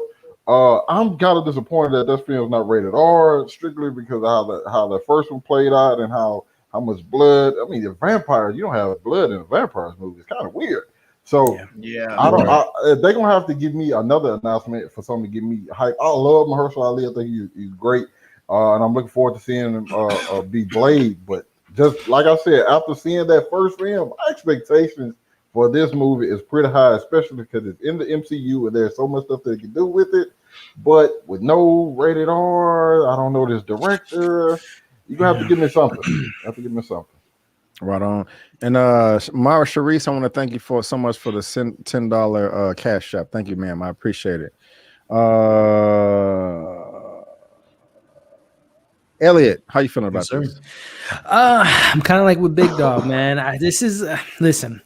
I think it was Lamont or Larry brought it up earlier in regards to the talent that Marvel likes to bring in. They like to bring in these smaller, unknown. You know, who was the Russo brothers before Captain America? Who was, some of the other people that they've been working with the Ant-Man stuff, Peyton Reed and all this. Like I don't say they were nobodies, but they didn't have a name. They didn't have much as far as, what they did after Marvel. So I had to assume that this gentleman, the movie that he did direct, Riz Ahmed, must have been something that Kevin Feige saw in that film or something that he saw in one of the documentaries, or maybe he came in with an incredible pitch to One Take. Maybe he said, I can make this work, PG-13, no blood, and make this Blade movie the greatest thing ever. So maybe that's what sold them. But outside of that, I don't know what spoke to what it was with Marvel that was like, that's our guy. That's the guy that we want to direct the first Blade MCU film. So I don't know, man. I don't want to say I'm nervous because I know we talked about it a couple months ago. The writer, she's a very accomplished writer. She was part of the Watchmen series, that writer's room, and she has some other good credits to her name. So sometimes the writing can help the direction, especially if he's and also to the beauty about Marvel. And they just mentioned it with the young lady that did Black Widow. They tend to kind of help directors out in certain things that they might not be good at. Like they had some action director, they had the Russo brothers and some other people help her kind of edit the final production of Black Widow. So I'm assuming they're not going to just throw the keys at him and just say, good luck and we'll catch you in 8 months. They're going to probably help him out and, kind of nurture him within the process. And again, I'm hoping that PG-13 vampire movie with no blood. We'll see, man. I'm hoping that Mahershala Ali makes his appearance, in a Moon Knight first or something else, and we can get, see how they're gonna do things. But we'll see, man. And Kevin Feige, we trust, right? Yeah, Right on. that's something. Lamont. Excuse me. I gotta agree with these fellas, man. But I will say this: I trust Marvel. I trust Marvel, and so far they haven't let me down with these smaller directors, producers, writers. And to piggyback one take, not only is this going to be PG-13, but you guys are going to be looking at 1/5 of the Midnight Suns, which they've already said Marvel is leading up to that. And I do not see how you do a non-rated R Midnight Suns movie. And you've already got Moon Knight coming out, which is going to be another person on that Midnight Suns team. I don't know how you're going to do this without having gore, guts splattered on the sidewalk. I don't know, but I trust Marvel. And I'm interested to see where they go with this, because they've made some hires in the past that had me a little like, really, what you doing? And then the movie turns out to be well. So I'm going to trust Marvel until they prove me otherwise. Right on. And guys, y'all help me reach a milestone. I'm at 236 now. I think we just hit 241 people in the chat. Let's try to get 250 people in here at one time. The only way that can possibly happen is if you hit the thumbs up button. Right now, I have 159 thumbs up, and I have 235 people watching. So please, it's free. Just click the button, just click the thumbs up, and that'll send it out to more people to click on the video. I work pretty hard on this thumbnail. I do not care about self-pubbing, but I wanted people to see this. I'm like, damn, I got to click on it. You know what I'm saying? So, guys, please, thumbnails are the number one important thing for YouTube video. So please. And people tell B. Avery, once he started working with that Mac, his thumbnail game is going to take half the amount of time it takes that he's doing right now. I'm quite proud of that. I ain't gonna lie. But hey, you do a hell of a job on them thumbnails, brother. But when I gotta ask, was it Vin Diesel, man? Did he push you to get that thumbnail game up? Was it Vin? No, he did not go there with you on the thumbnail. It's okay, man. It's okay if he pushed you because family. It's family, man. Those are epic thumbnails, by the way. Epic thumbnail. Yeah, right. Larry, how you feeling about this new director, man? Yeah, I'm looking forward to it. I've been looking forward to this. I love the Blade movies for a long time. I am perfectly okay and actually happy that they are bringing in these young directors. I think this is what DC should be doing. They should be finding these guys that are young, talented, hungry, and then bring them in and develop them. Because I can tell you right now, any director who has made 1 or 2 feature films that maybe have had $5 million, $6 million, $10 million budgets, they're going to be a little terrified when they come in and say, here's $100 million. They're going to be a little frightened. So you got to put a good team around them, but you find the people that have the talent that can do it. And then you let them, you develop them, and then you keep them for years. People don't forget who helped them in their early days, and they come back to them, And I mean, everybody, to be honest, everybody was a no-name director at some point, I mean, think about M. Night Shyamalan. We saw him in nothing, and then all of a sudden, boom, dude dropped 6 Sense, and then Unbreakable, and then he just never stopped, And before, we didn't know who he was. I mean, it's been like that for everybody that's been out there. So the only time that it's not like that is when you have an actor who decides he then or she then wants to also direct, and then you may not even see their early directorial debuts. Oftentimes they start directing TV episodes and to get their feet wet, and then they finally drop their feature debut. But I'm looking forward to it. I hope DC does this same thing. I hope DC runs up all through NYU and USC and American University and all the other great film schools out there, and plucks out all the directors all the directors in waiting. Just grab them and develop them. I got a question for the panel, if you don't mind, be able. No, you got go ahead. Also, you got a super chat too. Well, let me go ahead and grab that first, because I don't. Thank you. I think I saw it and missed it. Is it D Weave? I would rather watch the Return of Cottonmouth. Wesley is bro. I agree with you on that 100%. I think we're the only person in the world that feels it. Thank you for that. I do appreciate the super chat. Yeah, D Weave. I mean, Mahershala's cool. I'm just still not in love with him as Blade. I want Wesley back, but that's just me. I think somebody else was saying that in the chat. But thank you so much for the super chat, and thank you for One Take Big Dog for calling that out. Is that the only one that I missed? Yeah, super chat. Okay, So, go ahead. You know what my problem is, B, is that I think, and I've said this before, I think if they were going to go with someone like Mahershala, they should have just brought back Wesley, because I think both of them at about this the point are same too age. Yeah, They're about the age, same age. So old. I think they're both too old. Would you be okay if they brought Wesley as Whistler? I mean, Alex, I have no choice but to accept it, but it's not my first choice. I just want Wesley back as the character. That's just where I'm at right now. Yeah. But one time, was you asking the question? My yeah, I brother? was wondering, do you guys think Marvel brings in these like kind of like no-name directors so they don't have like super like you?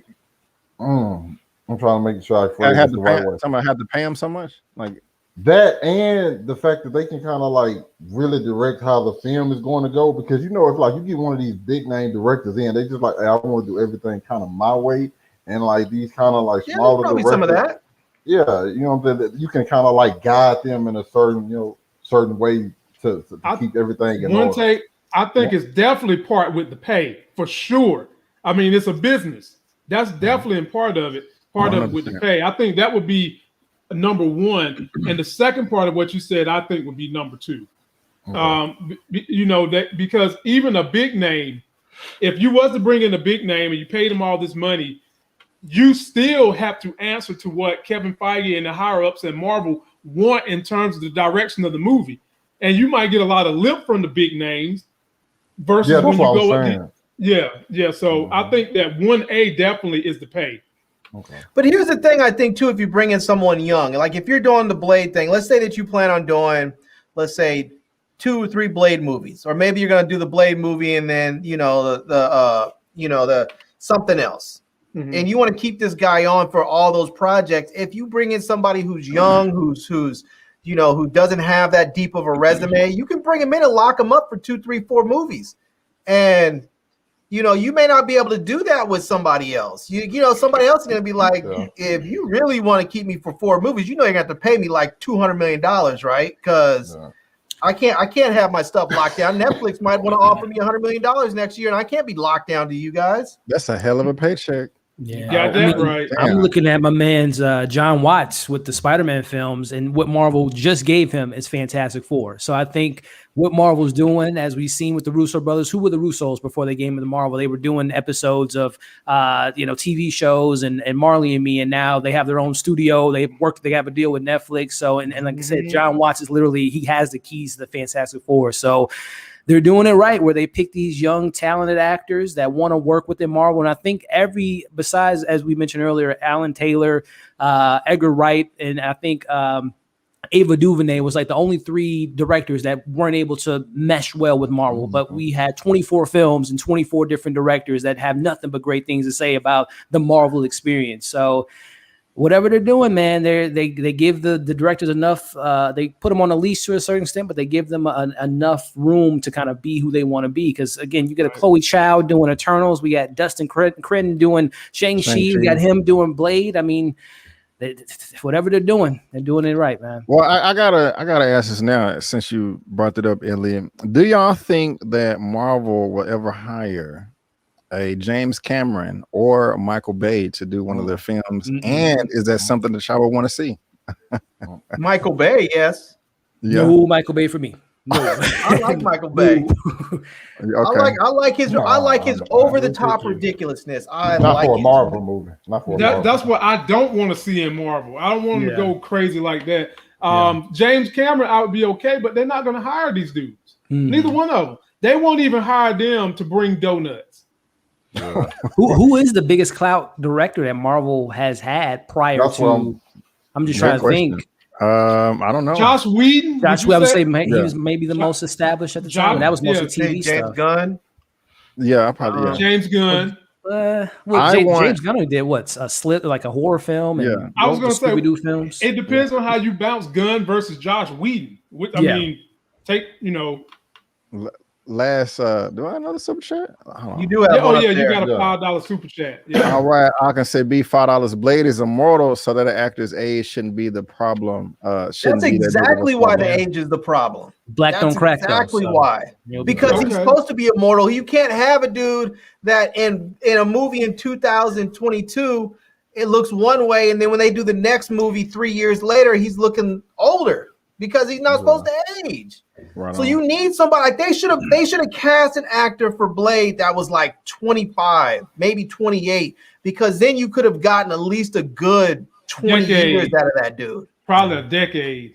Right on. What? Maybe a decade, but you could have gotten you could have legitimately have gotten, if you got to do it like 25, 28, you probably can get at least like 10 years out of him without his look changing significantly. Mm-hmm. And I can say, B, thank you so much for the super chat. I do appreciate it. This is my last question, and then we can move on unless y'all got something else. I'm just passionate about it. What y'all say, well, short answer, kind of rhetorical. Would you say that the Secret Wars is one of the biggest stories in Marvel? One of them.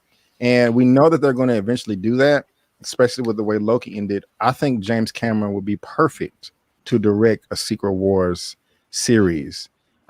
Because it would have to be like Infinity War and Endgame, where it's more than one film, maybe like 4 to 6.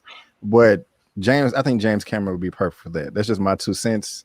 Y'all can comment on that or ignore it if you want to. Tell you what, if James Cameron's directing that film, it's gonna take 30 years to make because he takes forever to make movies. Technology's not right. We gotta wait till 2029, and it'll take forever, man. But it would be the best movie you've ever seen. But anyway, I don't think he'll mesh well with Marvel. If I'm being honest. I don't either. But I wouldn't mind seeing the end product, which is why I mentioned him. I wouldn't mind seeing it, but there's just too many potholes to get to that point. And Secret Wars is definitely a top 5 source material that Marvel has ever done. Definitely a top 5. Yeah. Right on. Well, let's move on to the. What about Regina King or Regina Hall? No, King. Yeah, I would love for them not for Secret Wars. Not for Secret Wars. No. I would like to see her in Marvel, but not for Secret Wars. Not yet. But fellas, I got to bounce on y'all. I got to bounce on y'all, fellas, man. All right, man. This 1-year-old. If you want to see B. Avery join me and my stories of power, he's going to be there Tuesday. Shameless plug. Come see the B. Avery. Come and super chat with us on Tuesday, and be sure to watch B. Avery's review of He-Man and watch mine and tell us what you think. Yes. Thank you so much, Lamont. I do appreciate you being here, my brother. Again, you can follow him on the screen. Links in the description, and also he is on my channel tab. Lamont, thank you so much, man. And I'll see you Tuesday, bro. All right, fellas. See you tomorrow, man. Be easy, fellas. Peace. All right, and let's move on to this 5th topic of the day, and I think I'm coming to. Am I coming to one take? Did I come to you first last time? Or no, you went to Elliot. I think it's Larry. Oh, okay. Well, I was gonna come to you, but if you want to pass to Larry. Oh no, I'm good. I got it. I don't like following these guys nowhere. They always say what I'm thinking. So cool. Yeah. We got some cast. I don't know what topic this is, but we got some casting right here for Black Panther. We were just talking about it. Black Panther sequel cast Michaela Coel. Exclusive. Oh my God, damn. Sorry, Michaela Coel. Let me start that over real quick. I believe that's what it is. We're gonna move on to the next topic today, and I have the report right here from Variety. It says Black Panther sequel cast Michaela Coel, and they have the exclusive. And again, guys, if you're watching this on the live or the replay, there's a link down to this article down in the description box for you to read at your own leisure. And please let us know what you think in the comments section. And so I think this woman is just gorgeous right here. I love those eyes. She actually looks like she tastes like chocolate, and that's a good thing, But she has joined the ensemble cast of Black Panther Wakanda Forever, the sequel to the Marvel film Black Panther. Character details are locked up per usual, but insiders say Coel has joined the director Ryan Coogler at Atlanta's Pinewood Studios, where production began last month. Marvel Studios declined to comment on the matter, of course. Now she got critically acclaimed until last year on HBO Max for I May Destroy You, where she received 4 Emmys, and I did not see that. Don't know if you guys did, but I don't know who you think she's gonna be playing. You think she's gonna be playing Storm? You think she's gonna be playing, I don't know, somebody in the door, Melage? Who knows? I don't know, but I'm happy about the casting. I just feel good about it. One Take Big Dog, how are you feeling, sir? Man, I probably should have gave this to somebody else. I'm regretting it because I listen, and that's the only reason I'm saying that because I don't know her and I haven't watched that show yet. It's one of those things where it's just kind of been like, you know, sitting on my watch list, so it's kind of killing me. But as far as who is she playing, I don't think I would know personally because I know my Marvel knowledge isn't as vast as y'all's. But I think she's gonna be a traitor. She looks like she's gonna be somebody who's gonna betray Wakanda. There we go. There's a quick prediction with nothing to go off of. That's actually not that bad. There was somebody I was watching like another thing, and somebody was talking about she could be a villain or whatever. I like those twists or dress or whatever. Not dress. We got know what I'm trying to say. But Larry, how you feeling about this, man? This casting? Yeah, I like her. I like her as an actor. I've been watching her for a long time. It's funny that the article said something to the effect like, "Oh, she just burst on the scene in 2020," and I was like, "Burst on the? She's been out there putting in work for like the last 10 years." Oh yeah, you know. Good. And she's had some great series, like she was in this show called Aliens, which was just absolutely amazing. It was about like an alien takeover in the UK. She was on a show, I think it was called like Black Sun Rising or something like, or Black Earth Rising. She was in, God, what was the other one that I watched her in? Well, obviously, I May Destroy You. She was in Chewing Gum. She's been in a lot of stuff that I've watched. I've been feeling her for a minute. So I was happy to see this casting. There was rumors, and I don't know if it's true, but there were rumors that she might be replacing Letitia Wright as Shuri. Because Letitia Wright's been saying all kinds of craziness about like anti-trans stuff and anti-vax stuff. Letitia Wright is apparently she's very religious, and I think some of her religious conservatism may be bleeding over into some anti stuff that's causing her some issues, especially when she says it online. Well, Esha Evans, thank you so much for the $2 super chat. See how they are saying recast Shuri. I surely hope not. But I don't think Shuri is going to be recast. Definitely not with this sister. I think that she's going to be a villain. I think that's just my 2 cents right there. But again, thank you so much for the super chat. A lot of people saying that she was in Chewing Gum and that was pretty good. I think I saw. Yeah, are you saying that she got a new nose? Am I tripping? I don't know. But people are also saying Storm and Anika and also hashtag recast T'Challa. But Elia, how you feeling about this casting, man? How you feeling? Yeah, well, the only thing I've seen her in was a couple episodes of Black Mirror, and she was, had a pretty good role in it, and she showed some really good acting chops. And a lot of people I know brought up Storm. I don't think she's playing Storm. I think they would have made a bigger deal about it if they were casting an X-Men character to be the next Black Panther film. Right. But a couple people did mention in the chat as far as this character by the name of Madam Slay, who I think Larry might really love this idea, because in the comics, she can control cheetahs, which is, a pretty cool Wakanda thing to do and pretty cool to see on the big screen. But Larry, do you know who Madam Slay's lover is in the comics? It's your boy. The true and rightful ruler Killmonger of Wakanda. And in the comics, she actually does bring Killmonger back to life. So I don't know if that has anything to do with a particular storyline in a Black Panther 2 of this, his long lost girlfriend resurrecting him. That might be something to look forward to. And again, he's buried in the sea. We know someone else might be coming from the sea, Namor. So there might be some stuff going on with this character. And either way, whoever she's playing, she's a great young actress. And I'm really looking forward to it. But I think this Madam Slay thing is really might be something they might be leaning towards.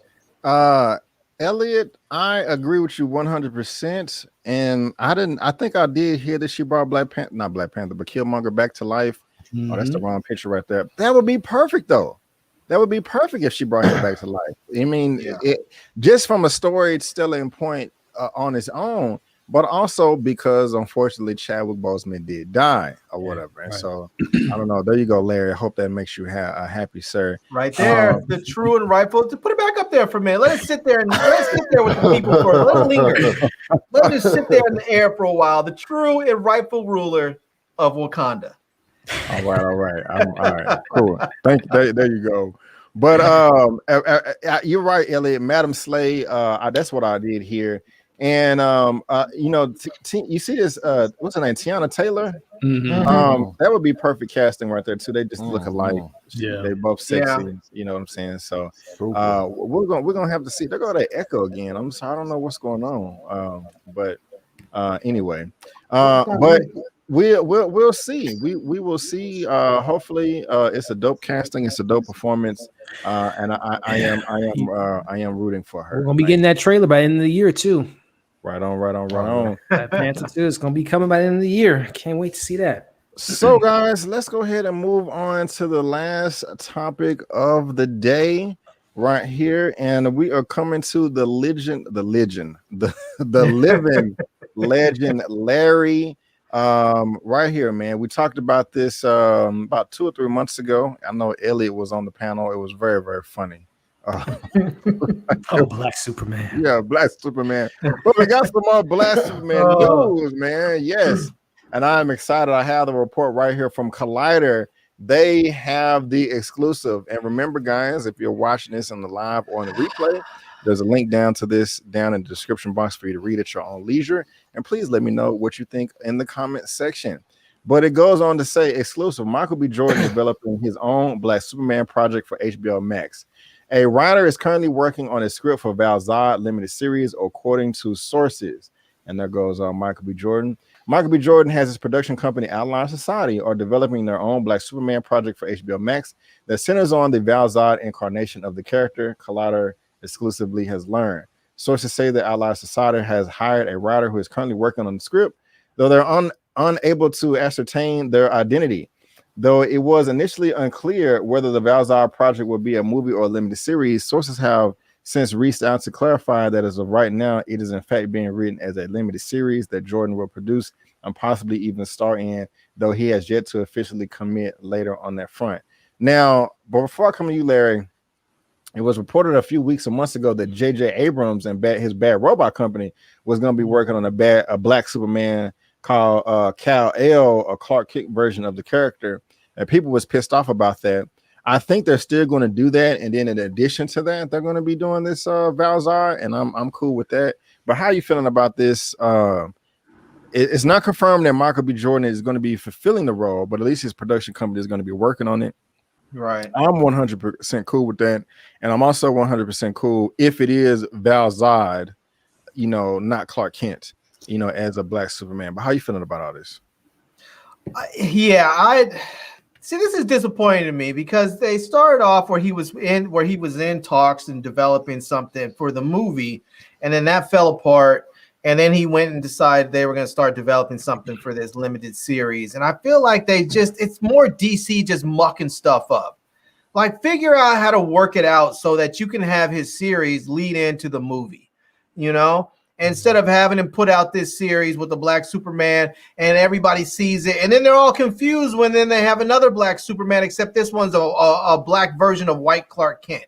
Nobody wants to see that racial bending stuff. No, it's just like we didn't want to see Liz Taylor as Cleopatra. We sure as hell don't want to see Black Superman, Black Clark Kent. Just there's no need for it. Not when you have other characters out there that they could already be. So, and this is the other problem that I have with this is the fact this whole limited series thing.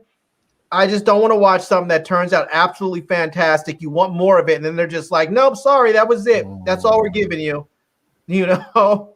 And then you're done. They did that with Watchmen, and I was upset by it. I don't want to go through that again. Yeah. You muted, B. Yeah, I'm sorry about that. That's interesting. I'm shocked to hear your comments. I didn't think you was gonna feel that way. If down in the article, they have a section right here that says the question is why.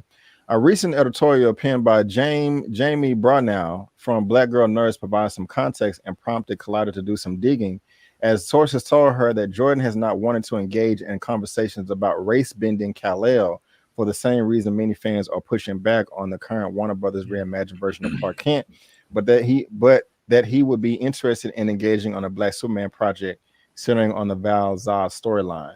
So I don't think that's an issue.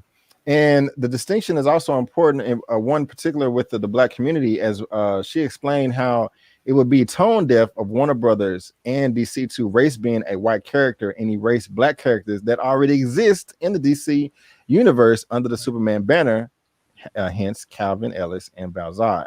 So that tells me that at least they have the right mindset, or at least they're adapting towards that, which is a good thing.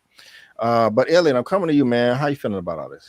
No, I'm right there with Larry, man. And that's when we had the conversation a couple months ago. It's just like, why have this race bending when you have a character that literally is a Black Superman? Why, and honestly, I'm not even looking forward to that project with the Black Clark Clinton, or the what do we call him, Demetrius Kent coming out, or but listen, I respect Michael B. Jordan for being like, listen, I don't want to do the race bend, let's actually do this story that actually has the source material there. And as far as, like, again with Larry, the limited series thing, especially with the reputation that we know with HBO in the last couple of years with the Watchmen, with the Lovecraft Country, we're just gonna get one season, and then this is like we just left Mike. If he is indeed playing the character, he's just gonna get one season as his character. Is he gonna ever go into the DCEU? Are they gonna ever have him be a part of whatever? Again, we talked about DC earlier. It's just like, what is going on? What is seriously going on? Why do we have two Superman movies and a Superman movie and a show in the mix? We have 4 Batman and a Flash movie. We have it's just, I love DC so much, man. It's just so frustrating. I don't know what to expect with these characters, man. And it makes me nervous to see a Michael B. Jordan, and we talked about him in Killmonger, a waste of talent if DC doesn't know what they're doing, man. It's just like, it's so frustrating. It really is. They have so many great, rich characters, and they just want to let's have 4 of the same characters going on at one time, and let's ignore, other characters that we can spoil. So it's just like, it's so frustrating with DC, man. And here's the thing. Go ahead, babe. I was gonna say, and I meant to comment on what you were saying, Larry, because you were saying that one of the things that you want is them to work it into the main story. Like, I'm not opposed to that, but I'm not for it either. I mean, why can't it just be his own separate thing? Kind of like the Joaquin Phoenix Joker was his own separate thing. And that's even getting a sequel. Everything doesn't have to be in the same universe, especially Black Superman. I think what I was saying is that I don't want to see them develop 2 separate projects where you have a Black Clark Kent, and then you have a Val Zod, and then somebody else comes over here and creates a Calvin Ellis. I want to see them. I want to see, like, maybe Michael B. Jordan do his thing, and that leads into a movie that maybe J.J. Abrams produces. Right. I agree. So I just don't want to see them confusing people where you have these 2 different Black Supermans, and one of them is basically a race-bent Superman. The other one is like a comic accurate one, and everyone's just like, this is trash. We don't understand what's happening, and this is trash. I don't want to see that happen. I got you. So Okay. I really think this is a perfect opportunity. I think if it's money or something that HBO and Warner Brothers is worried about, this might be a good opportunity to partner with someone like Netflix, who just seems to want to throw money at projects, and they can do something where they can say, look, the first run, the week-to-week run is going to run on HBO Max, and then the week after all those shows have aired, it's going to do a full dump at Netflix, and Netflix will have it. And let Netflix pay for the series. Just say, look, that'll be the way they get the rights, and they get to be able to use it. And so do a week to week on HBO Max. It's only going to be probably 8 episodes anyway. So 8 weeks later, boom, Netflix. There you go. Also, Xavier Complex, we are getting a live action Static Shock. We talked about it on my channel. Jordan. Yeah. So there's a video of it on my channel if you want to go check it out. One take, how you feeling, man? Speaking of Static, I hope him working on this don't take away from that Static project. That's the thing I'm looking forward to the most. And personally, this is just my belief. I think as soon as this thing was announced, they pretty much canned that J.J. Abrams Superman. I think that's the reason. The reason they announced this is so they can can that. And when I'm thinking about, I'm looking forward to this because I think Michael B. Jordan. I think matter of fact, you played a video when he was on Oprah talking about it. I think a couple of months ago, and he was just saying like he wouldn't want to play a white Superman. He brought up Calvin Ellis and Val Zod and stuff like that. So I think this is something he actually been like wanting to do for a while now. And as far as what Larry was saying, this being a limited series leading up into a movie, I think that's the reason it is a limited series, because they not gonna go back to like the TV set after the show's done. That's gonna lead them into a movie, which I'm kind of a fan of, like the releases online, the HBO Max stuff with Batgirl and Blue Beetle. But I do think all of that is kind of like making sure they get these characters right, and then that for lead them into a movie, because I definitely think that's what's gonna happen. I don't know if Michael B. Jordan. I personally don't think he's actually gonna be cast as Val. I don't think he's gonna do it. Why not? I just don't think he's gonna do it. I don't know. I think that would be dope. He looks like him. I think that would be perfect. He does. Yeah. I kind of don't want to see him in that role, not because I wouldn't like him in that role, but because I'm worried with all the other projects that he has going on that it might slow everything else down. And directing Creed 3 and starring in it, and we'll see what happened with Killmonger. Yeah, he's a busy man. Yeah, personally, this is my train of thought. I really like when like they get like smaller actors to play these roles and make their careers off of them. Yeah, right. Yeah, and then blow them up, because after you play a character like this, you're going to be a household name. 100%. This is true. This is very true. This is very true. So that's what's up right there. Anybody saying anything interested in the chat that is on topic? I think Michael B. Jordan is still connected to Black Panther. We'll see. We will see next year. Well, we know he's a rightful ruler of Wakanda, so I mean, there's that. There you go. There you go. Well, guys, does anybody have any other comments about this Black Superman Val Zod? Because that is all the topics that we have. Please, just get it together. Get it together, please. You think Val Zod or Calvin Ellis would be better? Just talk to Vin Diesel and I'll help you guys out. Now, guys, on the mix, man. I have 199 thumbs up. Come on. If I can just get one more thumbs up before we end the stream, that would be great. I'm going to close this out. I'm going to open it back up, and hopefully it'll say 200. Let's see what it says here. It said, wait a minute. I'm about to play with your emotions. Oh, there you go. I see 202 on there now. There it is. Oh, really? Okay, because it say 198 on my thing. So maybe I see 202 on my end too. Oh, okay. In the chat, a thumbs up. A thumbs up. Well, 207 now. I see 208 on mine. Yeah. What the hell is going 209. On? It keeps going. Okay. Oh, cool. I got it. Cool. All right. Yes, we made it. We can end the stream. Well, guys, I want to thank you guys so much for joining us today on the panel. I love you guys very much. It's always a pleasure. You guys blessing me with your presence, so I appreciate you dearly. And also, I want to thank everybody in the chat as well for coming in and hanging out with us again this Sunday evening for the Movie News Roundup show number 24. And I'm really happy about that. I was trying to bring this up right when I said that, but yeah, number 24 next week will be number 25. I can't wait till we get to 50 and then 1 million. But anyway, but no, I want to thank all y'all so much again. If you're in the chat, leave a comment, leave a thumbs up. And Larry, let the people know or tell us, what are your final words, sir? And what do you have going on your channel? Yeah, first I just want to say thank you to everybody that's here that was also on my channel yesterday. I did a live stream, which I don't do very often, but I do my giveaway live streams every now and then and give away some products. So I want to say thank you to everybody that came through, and congrats to all the people that won. Make sure you give me your address so I can get your prizes out to you. Yeah, this week, I mean, I have some more. I've had a number of people asking me questions about microphones and various things as far as YouTube. There's been a lot of people. I think we've inspired a lot of people to try and get their YouTube channels kicked off. So I've had some questions about microphones and such. So I'm going to be doing some microphone reviews, working on them this week.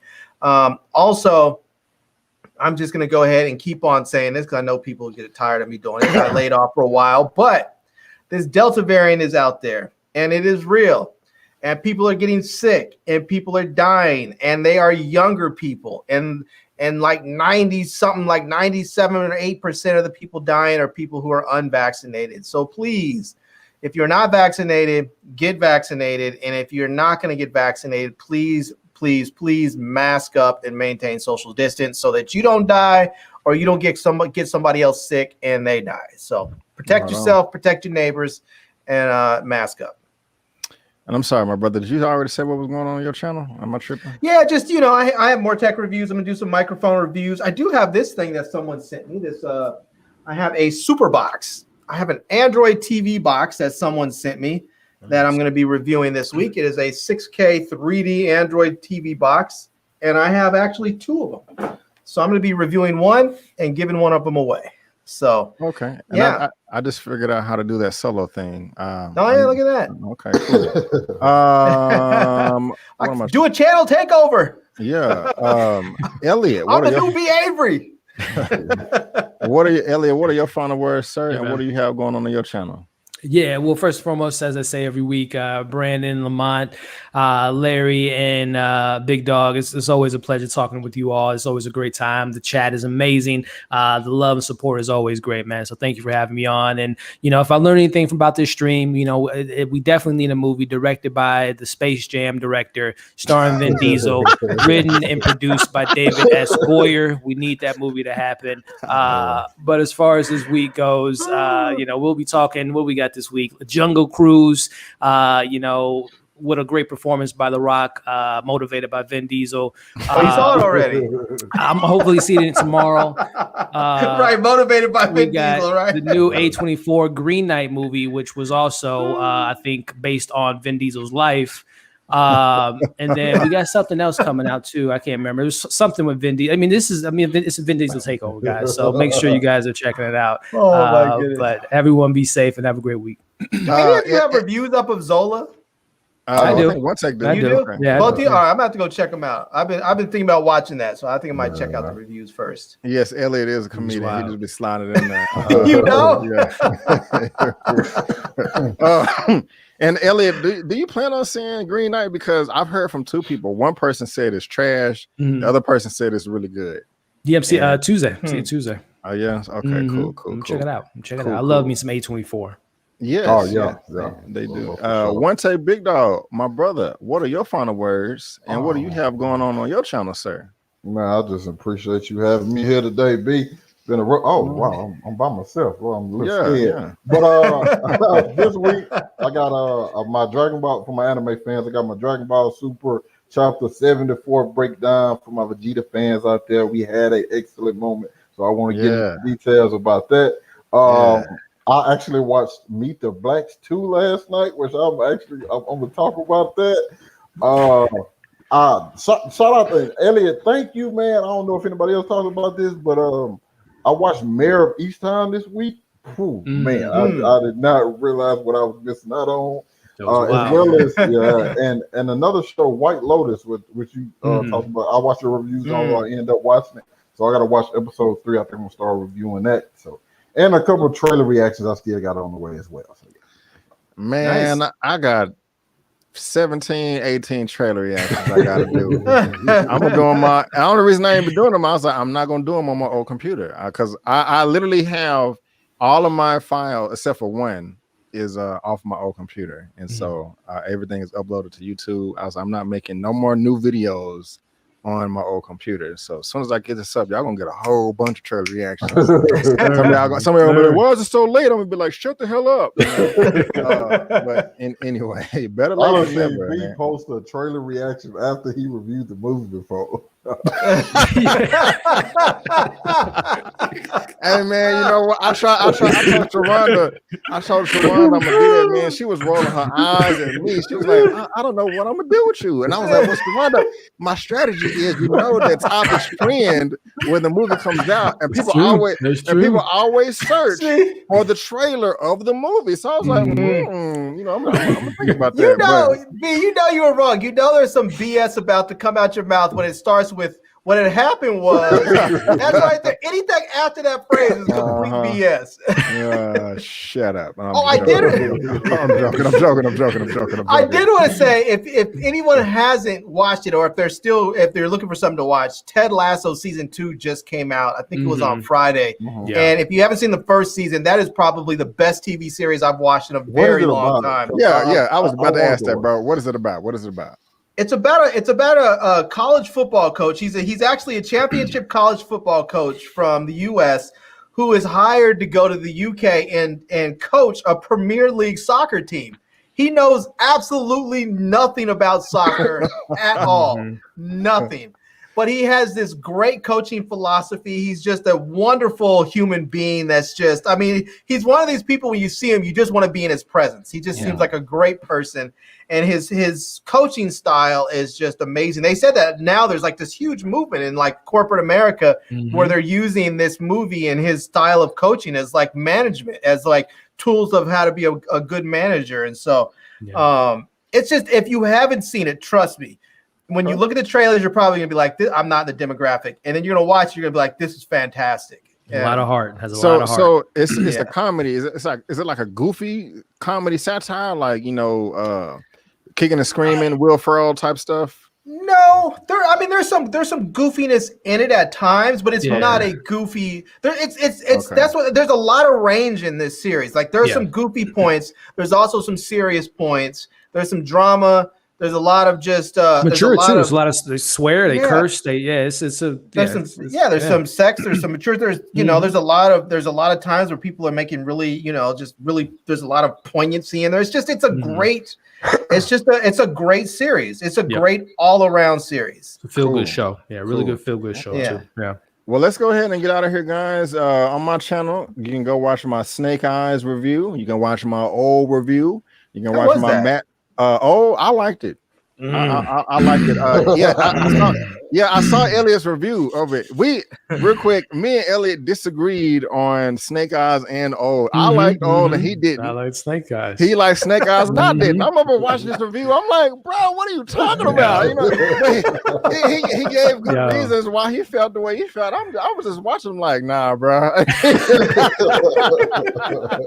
But I watched him yesterday and he was passionate about it. He was like, I like it because of this. I like it because of this. I was like, you like it because of that? I was like, okay, whatever. But anyway, I did enjoy Old, and I did not enjoy Snake Eyes. I did enjoy Masters of the Universe. Also, guys, check out my Kanan recount for episode 2 if you do watch Power. Again, that's if you want to see it bigger. Shameless plugs over here. I'm giving it a thumbs up because it's a good show, and so check it out. But again, guys, I want to thank all of you so much for being here. I really do appreciate it. If we will be back here, I think I'm gonna try to do one on Wednesday. I should have did a stream this past Wednesday, but I didn't feel like it, and I should have.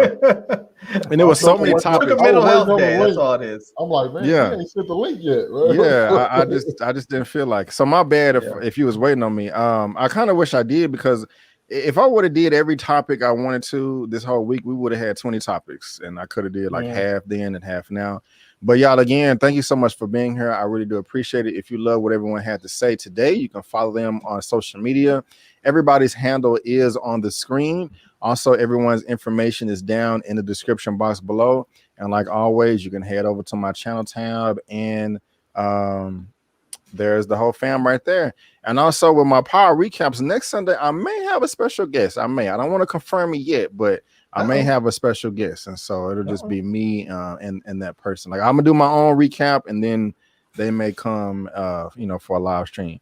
But again, guys, I want to thank you so much for tuning in. And before you go, don't forget, I'm B. Avery. That's Elliot, OneTakeBigDog, and Larry, and that's just our opinion. Thank you so much, and we'll see y'all next time. Peace out.